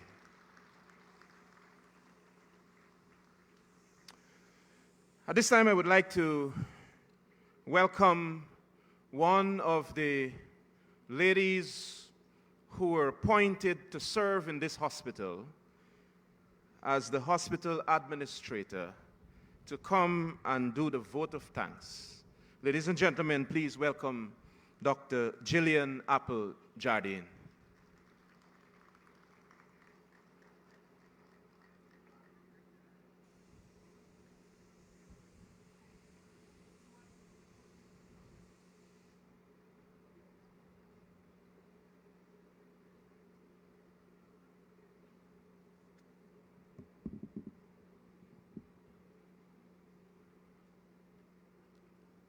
Pleasant afternoon, all. His Excellency, President of the Cooperative Republic of Guyana, Honorable Dr. Mohamed Irfaan Ali, Prime Minister, retired Brigadier Mark Phillips, our Vice President, Dr. Bharat Jagdeo, Dr. Frank Anthony, Minister of Health, Honorable Ministers of the Government, members of the Diplomatic Corps, Permanent Secretaries, distinguished guests, members of the media, and members of the community. Good afternoon, all. On behalf of the Ministry of Health and all stakeholders involved, I wish to first extend our profound gratitude to His Excellency, Dr. Mohamed Irfaan Ali, for his presence here today and for his visionary leadership and unwavering support in strengthening our national healthcare infrastructure. This facility stands as a testament to that vision. We are equally grateful to the Honorable Minister of Health, Dr. Frank Anthony, whose tireless advocacy for equitable access to healthcare has been instrumental in bringing this project to fruition. Minister, your stewardship continues to elevate the standard of health services across the nation. Our sincere thanks also goes to Mr. Malcolm Watkins, Permanent Secretary of the Ministry of Health, whose dedication, coordination, and oversight have been invaluable throughout this process. To the planning team, guided by PAHO consultant, Dr. James, from the Chief Medical Officer's Office, Dr. Budram, from the Administration Department at the Ministry of Health, Ms. Bollers, Operations Manager from the PS's Office, Ms. Ramatar, from the Regional Health Services Department, Dr. Lal and Dr. Bindo, from the Human Resources Department, Ms. Noel, and all other supporting teams, we are sincerely grateful for your professionalism and commitment to excellence. Special acknowledgement is also given to the hospital management team, led by the Medical Superintendent and CEO, Dr. Sheikh Amir, the matron, Ms. Sabrina Phillips, all the heads of department, and the entire clinical and administrative staff, whose dedication will be central to the successful operation of this hospital. We recognize with deep appreciation the presence of our Regional Health Officer, Dr. Gavinash Prasad, and other esteemed regional officials who have been supportive of this initiative and in ensuring alignment with regional development priorities. Thank you to CAMC for not just the product of this state-of-the-art facility, but also being very supportive and accommodating, answering our many questions, facilitating our numerous site visits, and just being there when we needed you. And we look forward to that continuous collaboration over the next year during the defects liability period. Thank you as well to VICAB Engineering for providing the project oversight. A special thank you to those who played a part in pulling off a great program today. Our Master of Ceremonies, Mr. Michael Gavaya, the religious leaders, the lion dancers, the Chinese ambassador, Her Excellency Yang Yang, and our performer, Calvin Barnett. Thank you. Lastly, to our general audience, the residents of Diamond and the surrounding communities, thank you for your support, your patience, and your trust. This hospital was built with you in mind to meet your healthcare needs. The staff are set and ready to welcome you. We look forward to it becoming a beacon of quality healthcare in this region. Once again, thank you all for your presence and your contributions. Let us move together with a shared commitment to improving the health and well-being of our people. Thank you.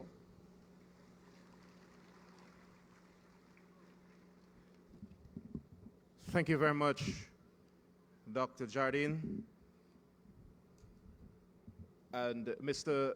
President, we would now like to invite you to do the unveiling of the plaque and the cutting of the ribbon, followed by the walkthrough at the front of the facility. This group, the President will be accompanied by the Honorable Prime Minister, the Chinese Ambassador, the Minister of Health, and members of the media. The other group will be led by our Permanent Secretary, Mr. Malcolm Watkins, and that would include all the cabinet members and members of parliament and members of the diplomatic corps. Then we will proceed thereafter with 3 other groupings that will be led by Dr. Binder, Ms. Ramutar, and Ms. Noel. If you're interested in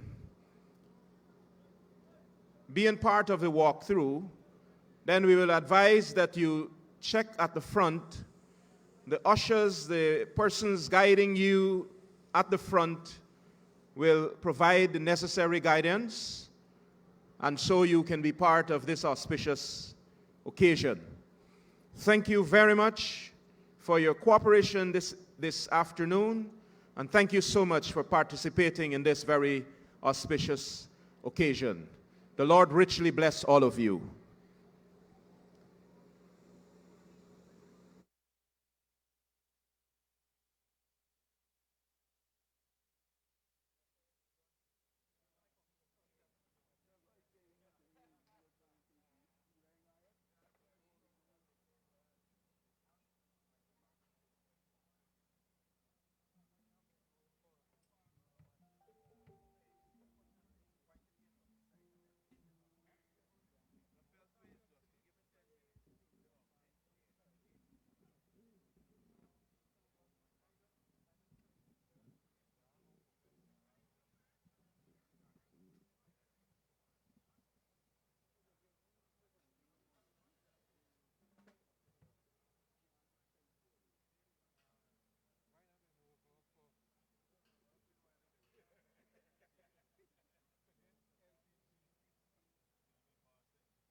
Ladies and gentlemen, my apologies. You can please ensure that you get some refreshments before you leave.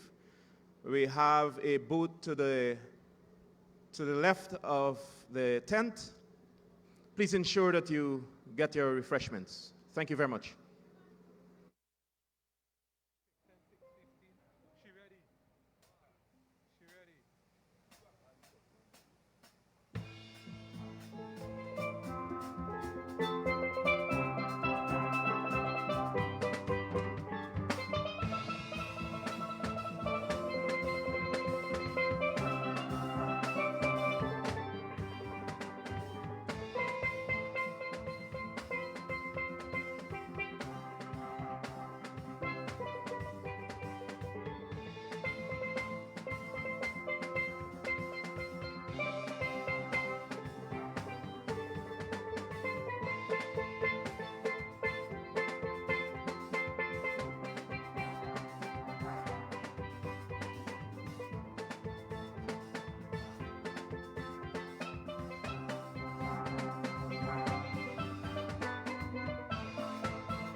Yeah. It's not.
Patients come here.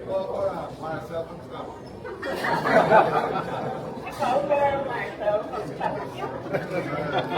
Very good. Good job. Yeah. Good job, guys.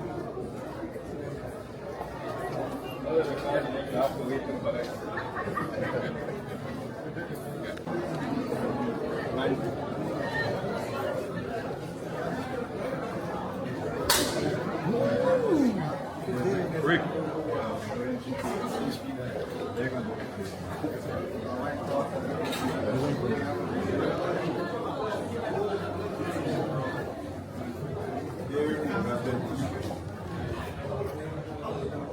Is there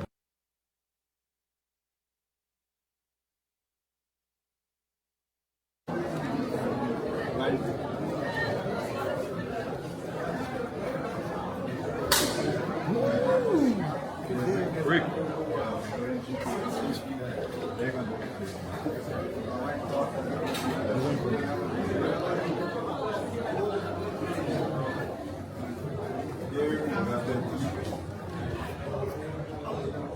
Is there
everybody to go.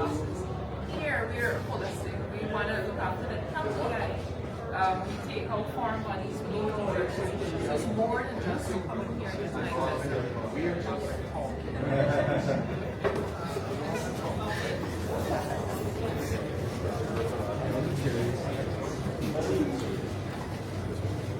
This is it. Here at Audiology, we believe in hearing for all our patients, not just those who may have. This is audiology. Yes, not just those who may have a hearing loss, but those as well who hear for their hearing. They're hard hearing. Yes. And so one of our best features here in audiology is, of course, we're famous for our digital hearing aids. And here we have a sample of the hearing aids that Ministry of Health, of course, gives to our population free of cost. And so here we So this is the one. This is the one that they use to get.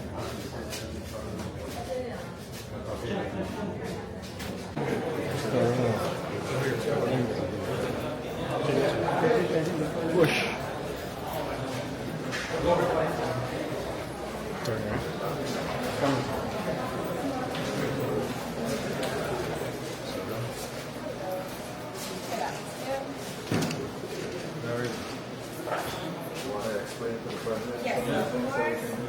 First of all, you have fantastic facilities here. Thank you so very much.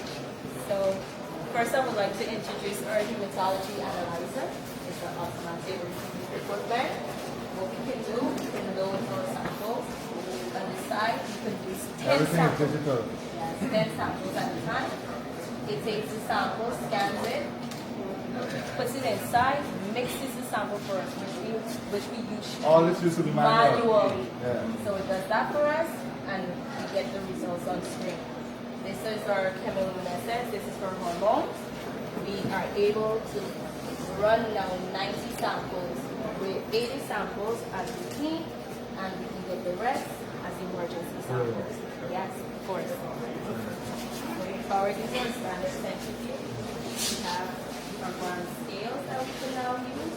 See, everything they used to do manual, digital, and even AI supported, because they can get also some AI connectivity on reading, right? This is our coagulant analyzer. We're able now to offer all of these tests. We could do PT, which is for thrombin, activated for thrombin. We could do dimer. So that's a great improvement to what we did not have, because we were lacking. Moving forward, dimer here. I'm so What is sorry. this one over here? Huh? This is our chemistry analyzer. This one is a beast. So this is the beast. This is the beast of the lab. So it is able to run 50 routine samples. 50. Yes, and 14. So historically, how much you could have run? 6. 6. So imagine that. Before this, they could have run 6. Now they can run 50. Just understand the scale of the transformation. More efficiency. And then each one of the hospital will have that. Yes. So from 6 to 50, just think about the scale, the scale of transformation. Yes, so that's We one got word. over there we got Or biosafety cabinet. So this would greatly improve sample preparation and also protection for staff. So really, really nice. Safety. Yes, exactly. This is our urinalysis analyzer. So what it does, we load our urine samples. It takes the sample and it actually drops the onto the strip, the sample onto the strip. So we don't have to do that to manually look at it. It is automating. Is that one sample? No, it's actually 10. Oh. 10. Yes. You see that? They used to do one sample at a time. Now they can do 10 samples at a time. Yes. And over here we can offer forward reverse the grouping and stuff like that, and IgG testing, so that when we're cross-matching blood, we make sure that it's safe for the patient who's receives it. Good job. I wish you well. Thank you. We'll take care of you, you take care of this lab. Awesome. No problem. You guys have good results. you'll take good care of it. We will. And I know you'll give the best service. Thank you. Sorry. Thank you. Great. Difficult or lower level of hearing, like moderate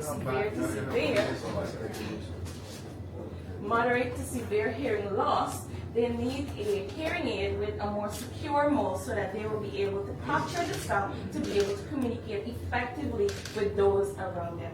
We believe in hearing care for all Guyanese. A child should not be left behind in the classroom because they can't hear, nor should an elderly because of isolation because they have a hearing loss. So we thank the Ministry of Health and you, Mr. President, for making free hearing aids possible for our Guyanese. And if somebody had to do this in the private sector, it's possible. I know in about 400, 500 US dollars. Just for it. Just for the hearing aid. Just for the hearing aid. And it's free here. It's free. And anybody can come get it. Those are Welcome to the dental department. As you would have mentioned earlier, this facility is predominantly female management, right? And the dental department is majority here. We have mainly females working here. We don't have any males working in here. And you have the most modern equipment here. Definitely, right? We have digital X-ray units. We have specialized sterilization units.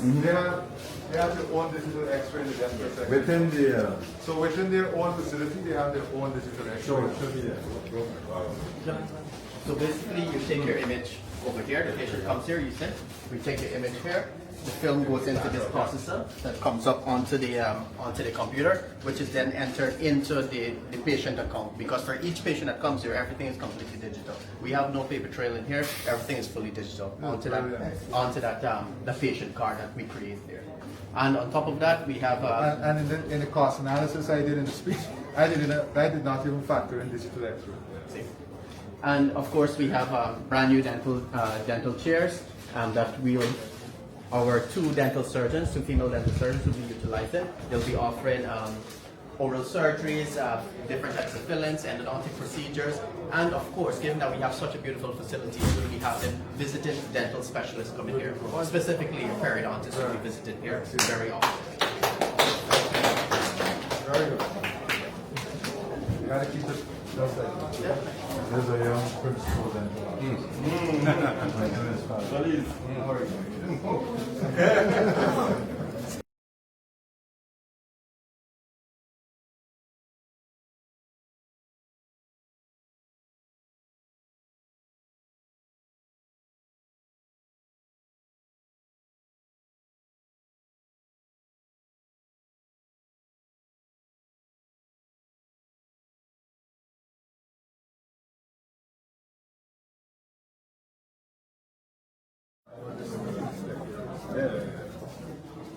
So these are consultation rooms. We have different consultation rooms. Here we can do ultrasound. But you see the difference in the accidents in the emergency room themselves? Yeah. It's like separate rooms with just two beds than one big open system. So there's more privacy, and every single one of the rooms got its own set of equipment. So you don't have to roll around equipment like in the past.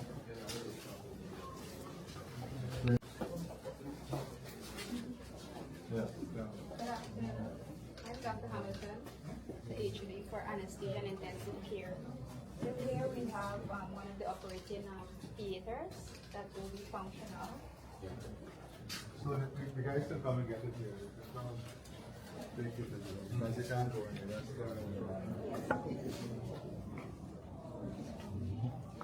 Great. So this is the emergency theater. And you're right next to the room. It's the recovery room. Yeah. And we have another room on the other side. So if we need to provide stabilization to the patient.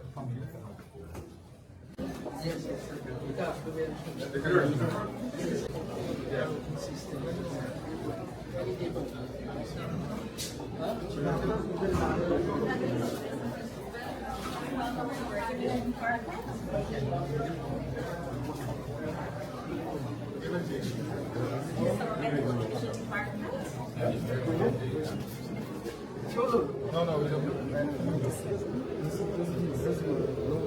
So we have two Philips X-ray machine, and we have a portable X-ray machine.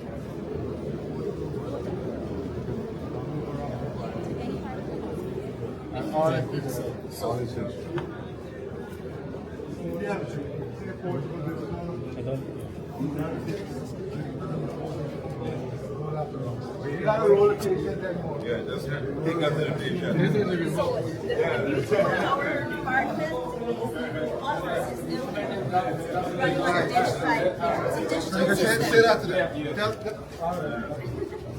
Say that to them. So the beauty about our imaging department is our system is running on a digital system.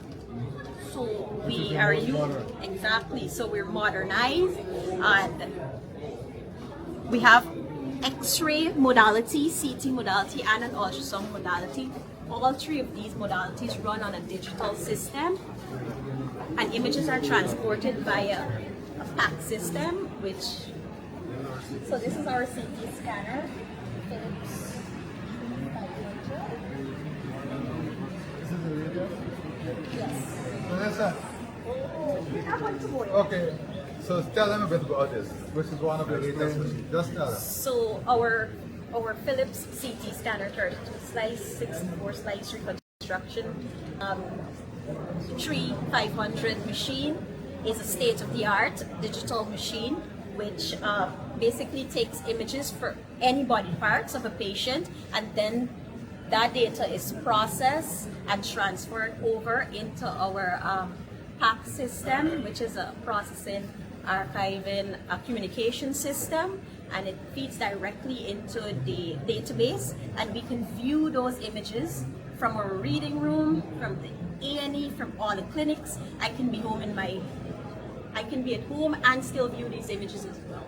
If I go to Letem, once there's internet, I can view the image. I can go to. The good thing you gotta tell them is that you can also get secondary reading. Yes. Right? So you can get second opinion. It's connected to, it's India now, we get second opinion from.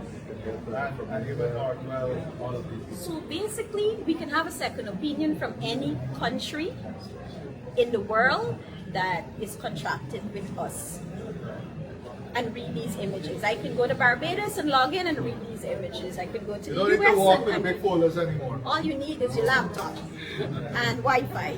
Great, great. Excellent. Good job.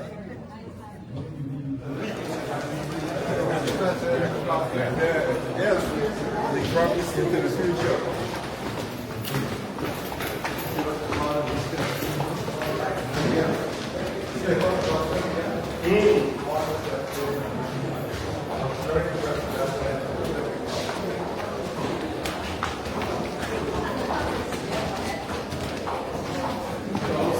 We'll be ready. Yeah. We'll follow you anyway. This is one of the. Yeah, this is. Let's not go in. This is Let's not go go in. in. When you roll a bed. No, I didn't. No. The theater. So we have two theaters there. There we have some rooms. We have the working suite. We have the prenatal area. We have the neonatal. So you want to take me and show me what you have? Yes, you should. I want to show you. Cherry, put on one of these things. No.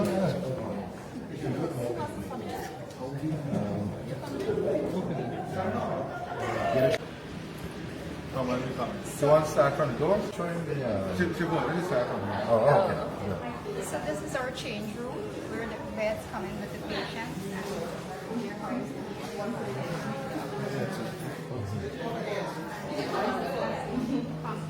Take us to the floor.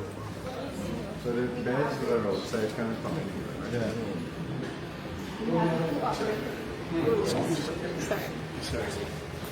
One So you have two operating theaters. This is Yes. one. and the other is over there. Just go and get it working.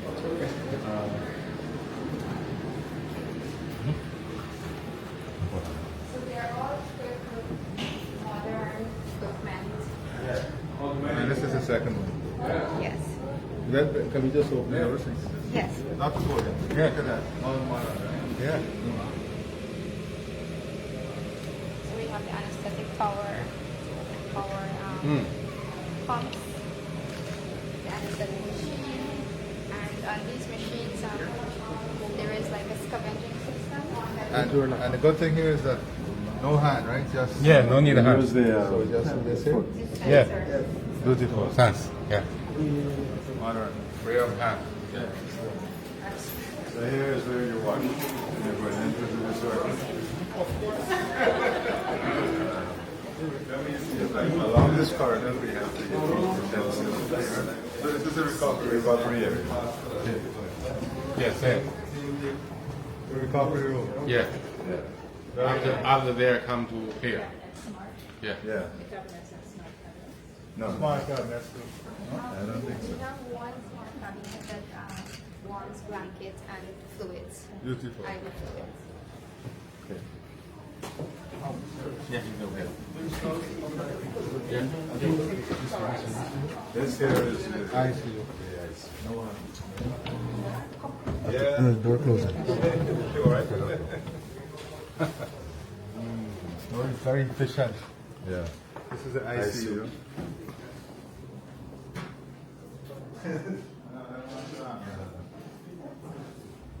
So all the equipment we have, and this And, is and the good thing about this ICU, every bed has its own suite. right. What you have here too is Yeah. this here is movable, right? So you can move it how you need it, and on both sides, so we can put whatever is needed, so it doesn't clutter the patient. We have our each bed has their own monitors and ventilators. So there's 3 beds. We have equipment for all 3 beds. Yes, we have equipment for all 3 beds. So we have the ventilator, we have the cardiac monitor, and we also have our infusion pumps. We have equipment for each bed. So there's no reason to borrow from anywhere. Beautiful. We have everything. Nice. Excellent. Oh, no, I didn't do that. There is a special feature. I don't know if we can show you the room. Yeah, come. Receiver handle. It has the options of which bed your patient is on. They press on it, the nurse at the station there, it activates. She confirms who's out here because a camera comes on. And she can connect them to the patient. So from here you connect to the patient bed. They So can, you there's don't an have to come in. iPad on an arm, so they can see their patient without coming into the ICU. They don't have to come in. Remember, ICU was very restricted. Yeah, you could talk to the patient, see the So patient. this one you can see the patient in the ICU bed.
And so forth. This is the pre-delivery room. Right, so we have beds, mothers will be meeting here. And over there. Explain your department.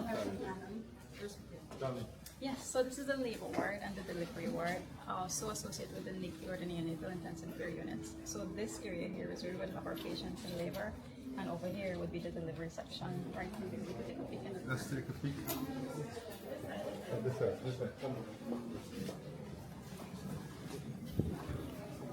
That's the delivery section.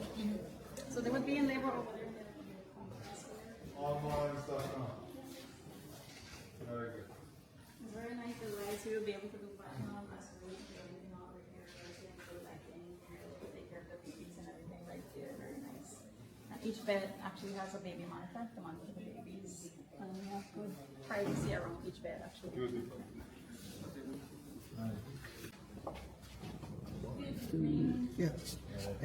Dr. Gordon and Pediatrics. This is our NICU. It's a 4-bed unit. As you can see, we have 4 incubators, and they all have advanced capabilities, advanced monitoring capabilities. One is turned on right there. You can see the monitor. We also have ventilators for babies that need respiratory support. We have a phototherapy lamp and oxygen from the walls, everything that we need to run a NICU. We also have the neonatal chamber over there, which is for our well babies or babies that have little issues. All right. Very good.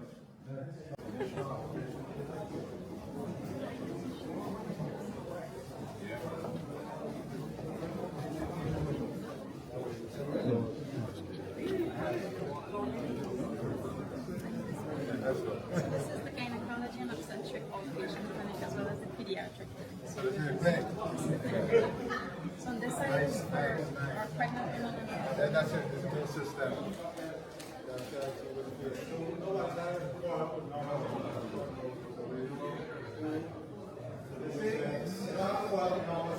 Yes, and you can see it. So one thing that we have here, we actually have 2.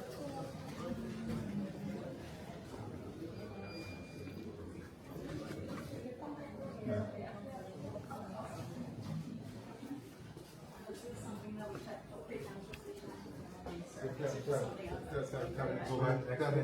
is the colposcopy machine, and this is something that we use to screen for cancer in women, and this is something that we promote a lot because of the rate that we see with cervical cancer. Yeah.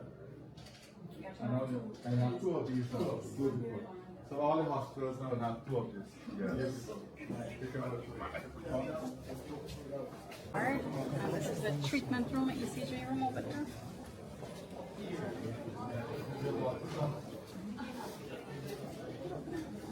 Want to see it? Each of the rooms, they actually have a computer and a printer, so it's very ready to start. So the every room you electronic have medical all system. your equipment, you don't have to move things around. We remain the same system we put in a GPHC that would come in here. So all the patient records, we now be able to move them around. There's a whole country to put that.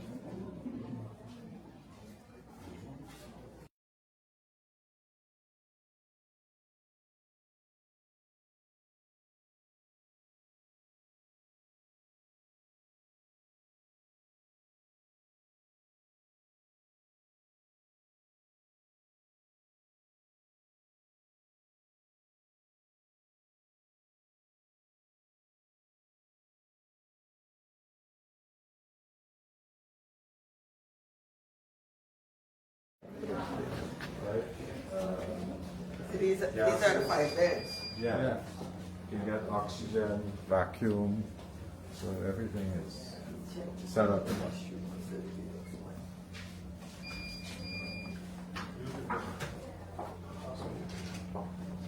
Yes. Fancy, right? Yes, yes. Look at what. But you know, this is going to be standard, how clean you keep that. And you can sterilize, and so when you come in and you see a patient, you sterilize.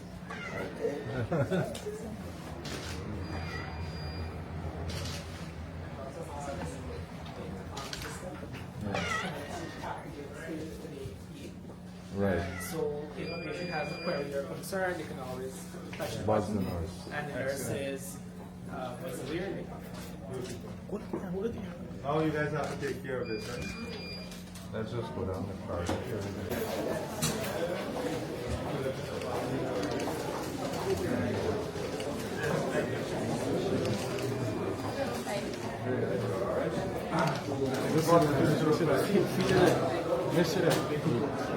care, guys, right? Take good care of the facility too, right? Counting on you guys, right? Great.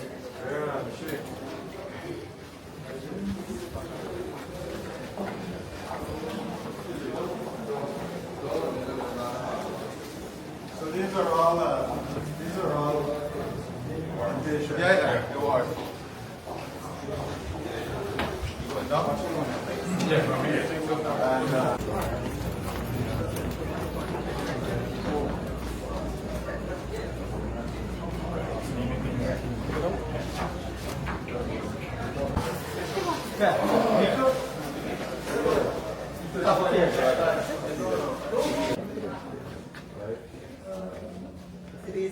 the 5 beds. Yeah.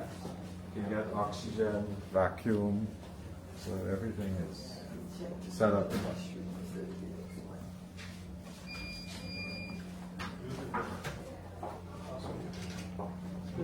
Fancy, right? Yes, yes. Look at what. But you know this is going to be standard, how clean you keep that. And you can sterilize, and so when you come in and you see a patient, you sterilize.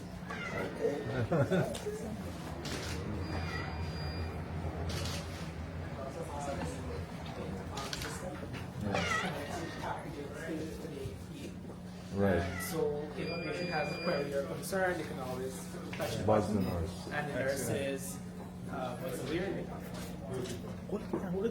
How you guys have to take care of this, right? Let's just go down the car. Take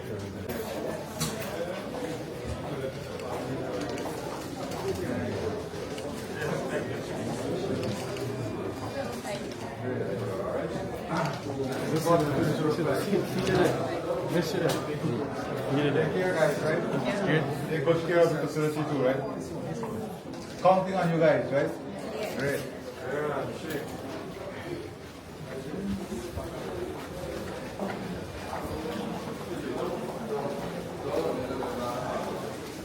So these are all.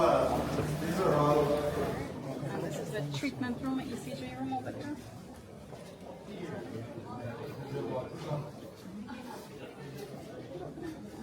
Want to see it? Each of the rooms, they actually have a computer and a printer, so it's very ready to start. So any every room you electronic have medical all system. your equipment, you don't have to move things around. You get the same system you put in a GPHC, that will come in here, so all the patient records, they now be able to move them around. There's a whole country to put it.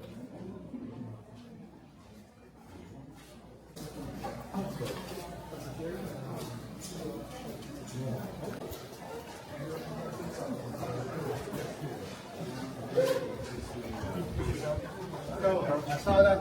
The program we had. All right.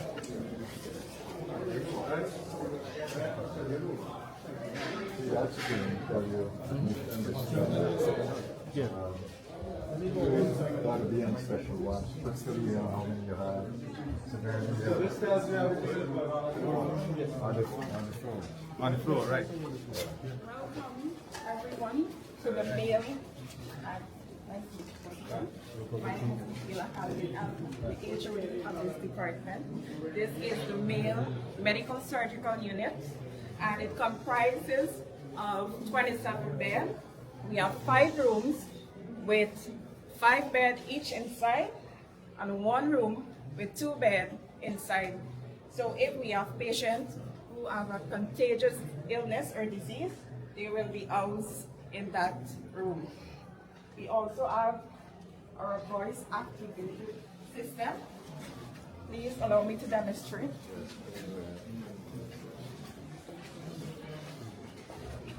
So when we have our patient in the room and they need our assistance, when the nurse enters the room, they will press here and it will say nurse enter.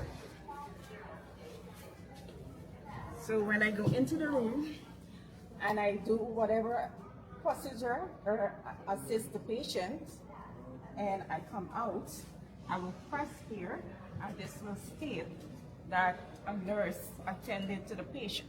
Helping accountability. Yes. We also have a voice activated system.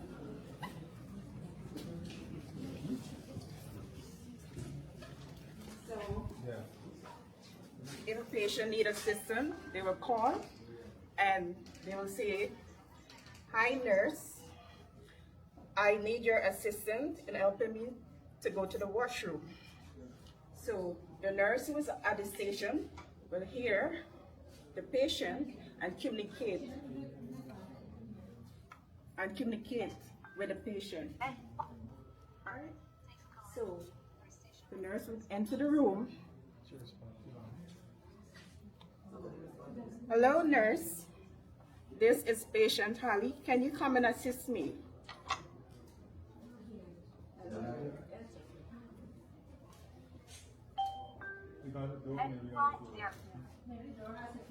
Okay.